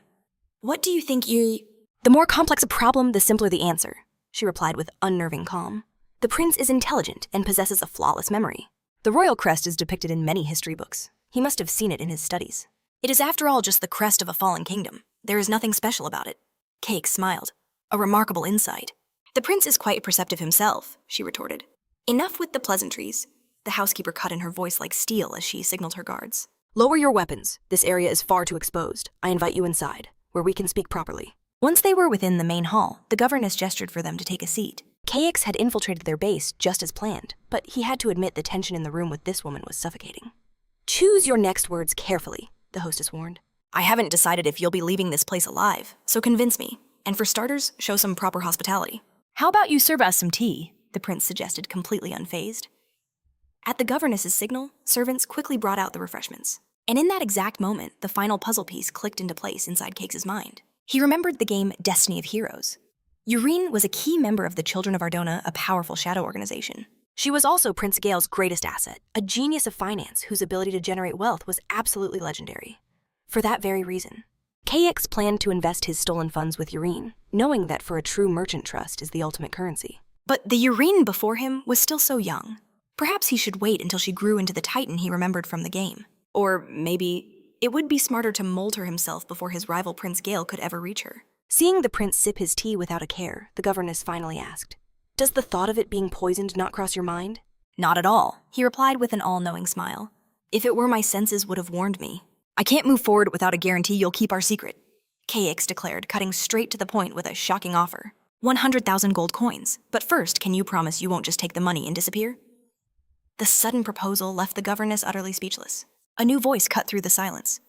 That is too great a sum to simply refuse. It was Urine. Urine, you should not be here. The governess scolded her, but Urine stood her ground. On the contrary, allow me to introduce myself properly. I am of the former Agratina royal family from the Jaipur Union, but despite that title, I am now merely a fugitive. Therefore, I wish to be called simply Urine. The prince was genuinely taken aback. Just moments ago, Urine had the air of a common street urchin, but now her entire presence had transformed. Thinking it over, he realized they were only a year apart in age. There was no need to hold back or treat her like a child. Being a princess doesn't automatically grant you business skills. If you want a deal, you'll need a better pitch. I command a network of fugitives, she explained. This gives me access to information faster than anyone. Business is simple, buy low, sell high. You want to break into the kingdom's distribution trade, but the competition is brutal. KX countered, testing her. And there's no guarantee your rivals will fight fair. They have powerful nobles backing them. They can block your shipments or even confiscate your goods. Every venture has risks, she shot back, and my organization is not to be underestimated. If it comes down to it, I can handle smuggling. No, everything must be legalized for this to work. The prince's voice was firm. The entire purpose of this business is to be legitimate. I see, so you're trying to launder stolen funds. Think of it as compensation for emotional distress. Cakes deflected, knowing the excuse was flimsy at best. Regardless, what matters now is your guarantee. How can I know you won't run with my money? Urine met his gaze, a simple yet daring solution on her lips. That's easy. The prince just has to take me as his hostage. The governess instantly erupted in protest, but Urine pressed on, her voice filled with passion. For 10 long years, my people have been wanderers in foreign lands. She declared that if things continued this way, their organization would either crumble into dust or devolve into a common gang of criminals. For 100,000 gold coins, she would risk everything to reclaim their honor. Her fiery words deeply moved the governess, but KX shattered the moment. I have no interest in your personal drama. His cold attitude infuriated the woman, but he continued completely indifferent. Your past means nothing to me. However, if you wish to be treated as a princess, he pointed out, then you should return to your own kingdom in the Jaipur Union. Despite the fury radiating from her guardian, Urine conceded with a heavy heart. The prince is correct. In a shocking gesture of resolve, she cast off her royal name and with a flash of steel, severed her own hair, stunning everyone in the room. Even after such a drastic act, Urine understood. The prince's decisions were not based on impulse. KX confirmed it. My original plan was to entrust everything to you. But as you are now, you're still too young for me to place my full trust in. Until that bond of absolute trust is forged between us, I will guide you personally. In turn, Urine looked at him with newfound curiosity. You don't seem that much older than me. How old are you, Prince? He had to remind himself that despite her mature act, she was still just a child. Kix made it clear his role was only to provide the funds. Urine would be the one to command the business he was bankrolling. In that equation, their age difference was just a number. Urine understood perfectly, but she needed to see the blueprint for the prince's grand design. Kayix replied that before anything else, they had to conquer their primary objective. And for that, he needed intelligence. Without hesitation, Urine commanded her governess to lay all their cards on the table, especially the data on the 3 great factions that ruled Posnu. The prince watched fascinated as the governess, who had been like a fierce mother bear moments ago, instantly transformed. Her entire demeanor shifted, revealing a master of separating her duty from her heart. A short while later, the governess led Kayix into the archives, promising that every secret he needed was contained within these walls. With this, the true game could finally begin. Kayix spent a sleepless night devouring every scroll and document. By the time morning broke, only one piece of the puzzle remained, finding the dungeon he sought. He faced 2 paths. He could explore it with his own elite knights or hire local mercenaries and risk his secrets slipping through their fingers. But even if he relied solely on his own men, hiring at least one mage was absolutely non-negotiable. The presence of a mage and a tactical team wasn't just an addition. It was a force multiplier, justifying every last coin of their exorbitant fees. To his absolute astonishment, the prince discovered a 6th-class mage was residing right here in Posnu. He knew he had to learn more. When he sought out Urine, the housekeeper informed him the young mistress was occupied with her lessons. One of the maids offered him tea while he waited. As it was served, Kate's mind raced. A 6th-class mage. A power that could rival even Russell. His own territory, Shaikin, was nothing more than a humble barony until the previous generation. His father, Colin, had ascended to the legendary 7th class in his prime, but passed away tragically shortly after becoming a count, before he could truly solidify his domain's foundations. Kayix knew he wasn't the official heir yet. Could he truly convince such a titan to join his cause? In the end, there was only one way to find out. Just then, Yurine arrived. "What do you require of me?" she asked, her eyes shining with anticipation. "What is our next move?" Kayix, however, had to cool her burning enthusiasm. He explained that true power needed a solid foundation, a process that might take 6 months, or perhaps even a full year. He urged her to be patient. To begin, he handed her a balance certificate from the Mage's Tower, certifying a deposit of 30,000 gold coins. Yurine knew the document was genuine, but the amount seemed strange. After all, they had agreed upon a sum of 100,000. Still, she smiled brightly. "This will be more than enough to help my big bro get started." The title, Big Bro, caught the prince completely off guard. "Anyone who invests this much in me," Yurine explained with a mischievous twinkle in her eye, "automatically becomes my big brother. And that's how I'll be treating you from now on." Changing the subject, she asked, "So why were you looking for me earlier?" The prince got straight to the point. "Do you know a man named Edelon Beltua?" Their conversation was cut short by the housekeeper's sudden arrival. She brought grave news. The mage Edelon Beltua had been detained under suspicion of practicing forbidden dark magic. Yurine immediately sprang to his defense, declaring the accusations were baseless. The housekeeper, while agreeing, warned against getting caught in unnecessary conflicts. According to her, in this world, an act of kindness is a dangerous gamble, often repaid not with gratitude, but with venomous demands. Upon hearing the report, the name clicked in Cakes' mind. Edelon Beltua. He knew the mage had a thorny personality, but he was no villain. His mind made up, the prince declared his intent to meet the mage himself, promising to take full responsibility. The housekeeper immediately tried to refuse. However, faced with Cakes' unyielding gaze, she finally relented. The woman revealed that outside the city's north gate, facing the mountains, was a communal cemetery.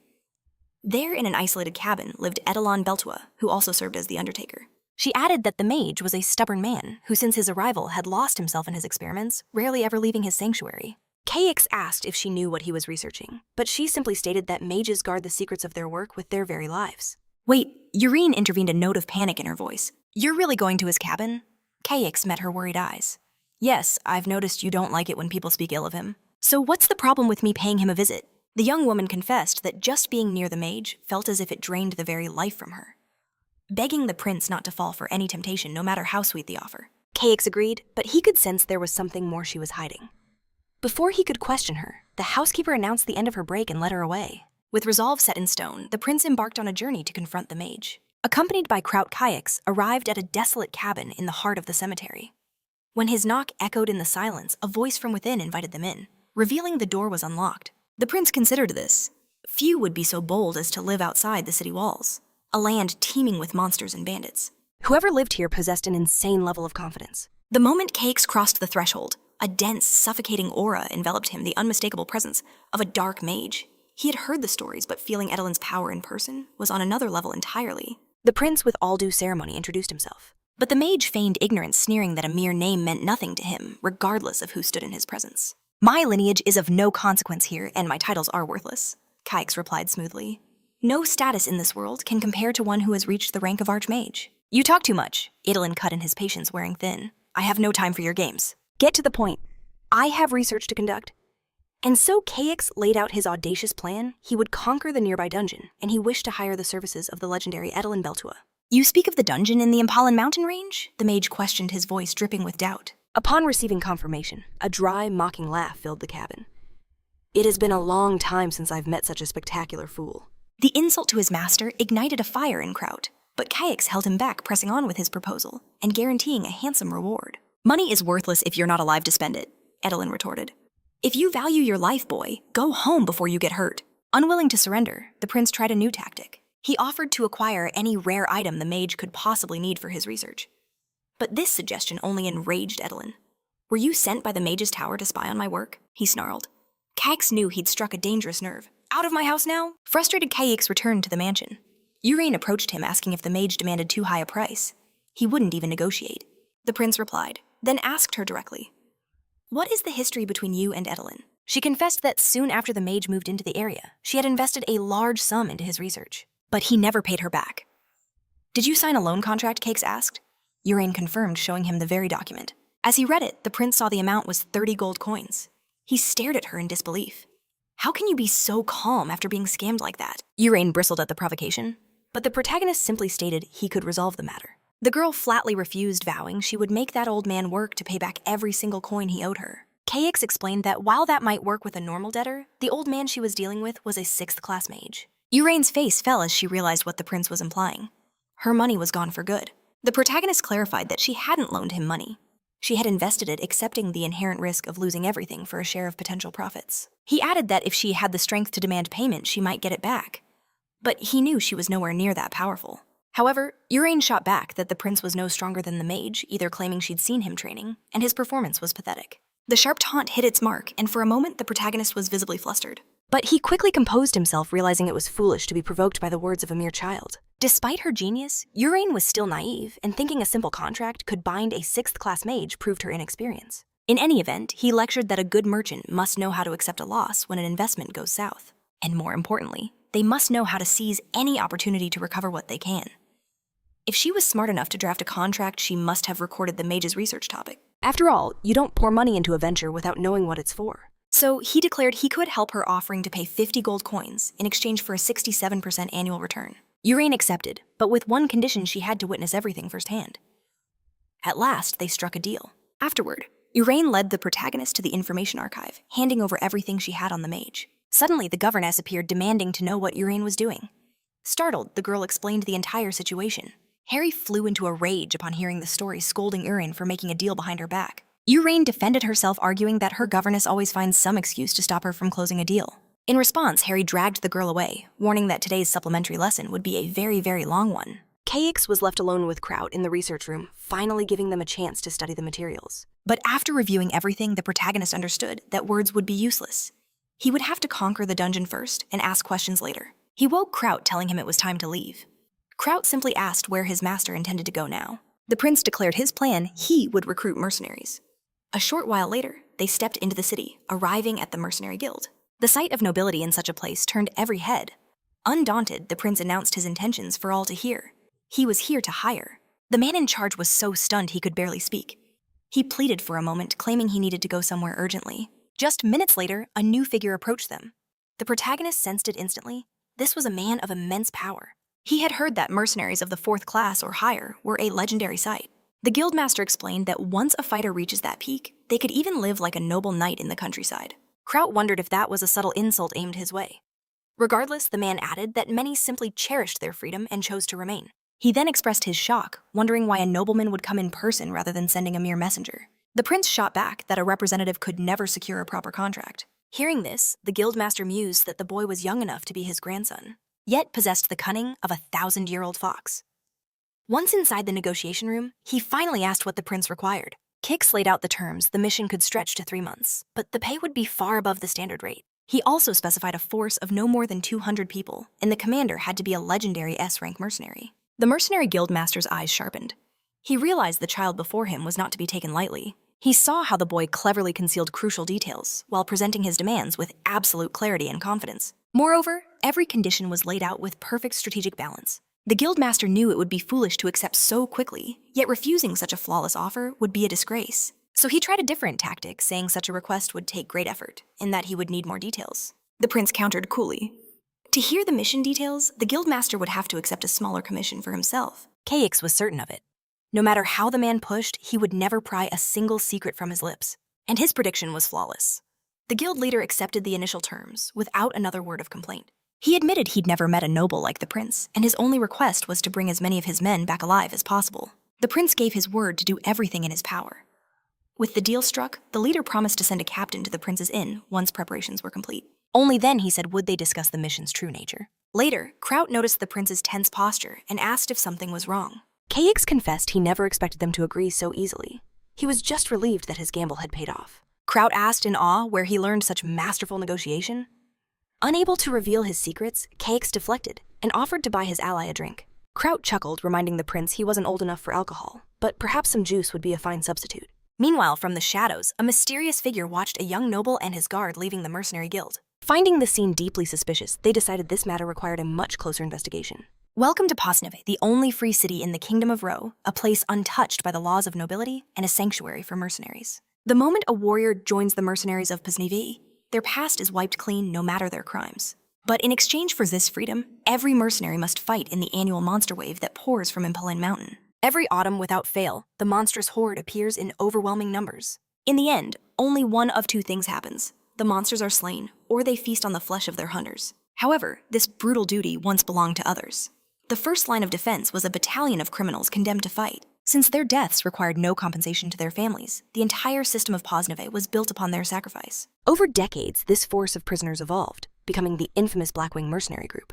As the years passed, they seized control of the city's pleasure districts and its entire criminal underworld. At the top of this dark empire sits a man named Walter, the formidable leader of the Blackwing mercenaries. In his private domain, he received a visitor Corvus the hooded man from before. Walter snarled, asking how he dared show his face there. Corvus retorted that given their shared past, he should be the one filled with rage. But as a dark knight, he had cast aside old grudges and asked Walter to be calm for once. To Walter, however, those words were nothing but a grave insult. He knew Corvus had been taking high-level jobs meant for true warriors. He sneered, wondering how a piece of trash like him ever reached Class 6. Cutting straight through the tension, Corvus got to the point. Corvus cut straight to the chase, revealing a group of nobles had swept into the city. He demanded to know what Walter knew. Walter's response was blunt: he had nothing. Unfazed, Corvus revealed his hand. The nobles had posted a request at the mercenary guild. He ordered Walter to uncover every last detail. In return, Walter scoffed, asking what his cut of the pie would be. Corvus laid out the bait payment up front with a hefty bonus, if the intel was worth its weight in gold. But there was a catch: he needed it immediately. Corvus warned that to hesitate now would be to lose the opportunity of a lifetime. Though the pressure irked him, Walter couldn't refuse the coin. He barked an order to his men, demanding they bring him everything on this new development. Moments later, the report was in his hands. But as his eyes scanned the contents, Walter's blood ran cold. Is this noble trying to start a war? Corvus shot down the idea, stating they had no territorial disputes or shared borders with any enemy. Walter slammed his fist on the table, unconvinced. This is a rank A mission. Dungeons were meant for small elite teams, not a small army of 200 mercenaries. At this, even Corvus had to concede. No one in their right mind would hire that many men for a simple dungeon crawl. Walter's thoughts turned dark, suggesting they just eliminate the nobles instead. Sensing the heavy atmosphere, Trius smoothly intervened, asking if the prince had a favorite hostess. The main character instantly caught his meaning. There was no need to introduce Harry. In his own way, Trius was showing he cared for her. So he played along, claiming he was only searching for a quiet corner, away from prying eyes, and happened upon a girl who led him to this very place. With that simple explanation, Trius's guard dropped. The prince clearly had no ulterior motives concerning Madame Harry. Changing the subject back to business, he questioned if the prince was planning to hire more mercenaries. From what I've seen, Trius stated, rank M missions are only ever two things: cannon fodder for a hopeless battle or a full-blown dungeon expedition. The prince realized Trius had seen through the war preparations facade. But at the same time, he knew nothing about the true dungeon exploration plan. The man was completely in the dark about the mission's scale, yet he was pushing to hire more men. In that moment, the main character understood. The monsters lurking in the dark wouldn't be his only enemies. There would also be human vultures circling for the spoils. Trius warned him not to underestimate the danger. He argued that while hiring more men would cost a fortune, a vastly superior force would make any would-be attacker think twice before striking. However, the main character shut down the idea, completely refusing to hire a single additional mercenary. He declared with chilling certainty that their adversaries would not be from any of the three great powers. Trius was taken aback. The prince's overconfidence was alarming. A few mere mercenaries would never stop a determined noble's attack. But if he pressed the matter, the entire contract could be jeopardized. He decided it was best to let it go, for now. But he made a silent promise if things went south, he'd escape with Harry and Urine. With that resolved, he turned his attention back to the contract. A new request had been added. He was to gather a third more people on top of the already requested materials. He instantly understood the strategy. To maintain absolute secrecy, each person would only be responsible for a single task. The preparations for the mission would begin at once. 3 days later, in a windswept field on the city's edge, Trios reported that per his instructions, a total of 260 people had been assembled. The prince thought to himself that for all his theatrics, Trius was ruthlessly efficient. But before they could march, there was one final matter to attend to. The main character began walking through the ranks, selecting those who would be left behind. As he did, Trius warned him that mercenaries don't take kindly to being dismissed. The prince simply smiled, telling Trius to watch those who resisted, because among them, they would find the spies. Trius was baffled. How can you be so sure? The prince explained that a real mercenary would be thrilled to get paid without risking his life. After all, they already had half their pay. But a spy, on the other hand, had a different master to answer to. If they returned without completing their objective, they would have to repay the gold they received. And that, he explained, is why they would refuse to leave. Despite the flawless logic, the main character knew it was impossible to be certain who was a spy. But with one clever move, he had massively reduced the risk of an information leak. Now they were truly ready to depart. Just then, Urine approached him and asked if the prince enjoyed her little gift. The main character's mind raced. If it weren't for her, he never would have known that one of the 3 great powers wanted him dead. The girl simply said that as allies, she couldn't let him walk into such a dangerous trap. It was through Urine's personal connections that the main character gained a powerful shield in the form of Trius, a man brought in by the governess herself. Urine warned that the monsters in the Impalin mountain range were as savage as those in the Golden Mountains. Caix merely replied that he felt no fear. Urine arched an eyebrow. How can a spoiled boy raised in a golden cage possibly know nothing of true danger? The prince merely smirks, claiming danger is an old friend he meets even in his dreams. But as they march onward, Trius's patience wears thin, finally asking if this suicidal secrecy will last the entire journey. He argues that this land is a chaotic web of monster territories. They can't just blindly wander into their own graves. For that reason, he pleads to at least send scouts ahead to chart a path. Despite his desperate plea, Kraut cuts him off with cold steel in his voice. I trust our master's judgment. You should learn to do the same. A bitter memory flashes through Trius's mind. He's seen too many good men die for the foolish pride of nobles. He couldn't shake the feeling history was about to repeat itself. Worse, if their losses mount, they'll be forced to retreat. This entire costly expedition would all be for nothing. Unfazed by the tension, the prince simply looks to his loyal knight. Kraut, climb the highest tree. Tell me what you see. Moments later, Kraut's voice echoes from above. A goblin village 500 meters out. The prince's reply is swift and brutal. Erase them from existence. But even the loyal knight voices, a concern pointing out that the scent of blood will surely draw in far greater threats. The prince just smiles. A true knight never shies away from a battle. Trius is left speechless, not by the order, but by the report. 500 meters. How could any human possibly see that far? But as if to shatter Trius's reality even further, Kraut wasn't done. And on the other side of this path, I see an orc encampment, roughly 10 huts. The prince scoffs. Is that all leave none of them alive? Kraut continues his impossible report. And further still, 650 meters, a null settlement. The prince's command remains unchanged. They will also be purged. Trius's mind reels, utterly stunned by Kraut's godlike perception. But an even greater question burned within him.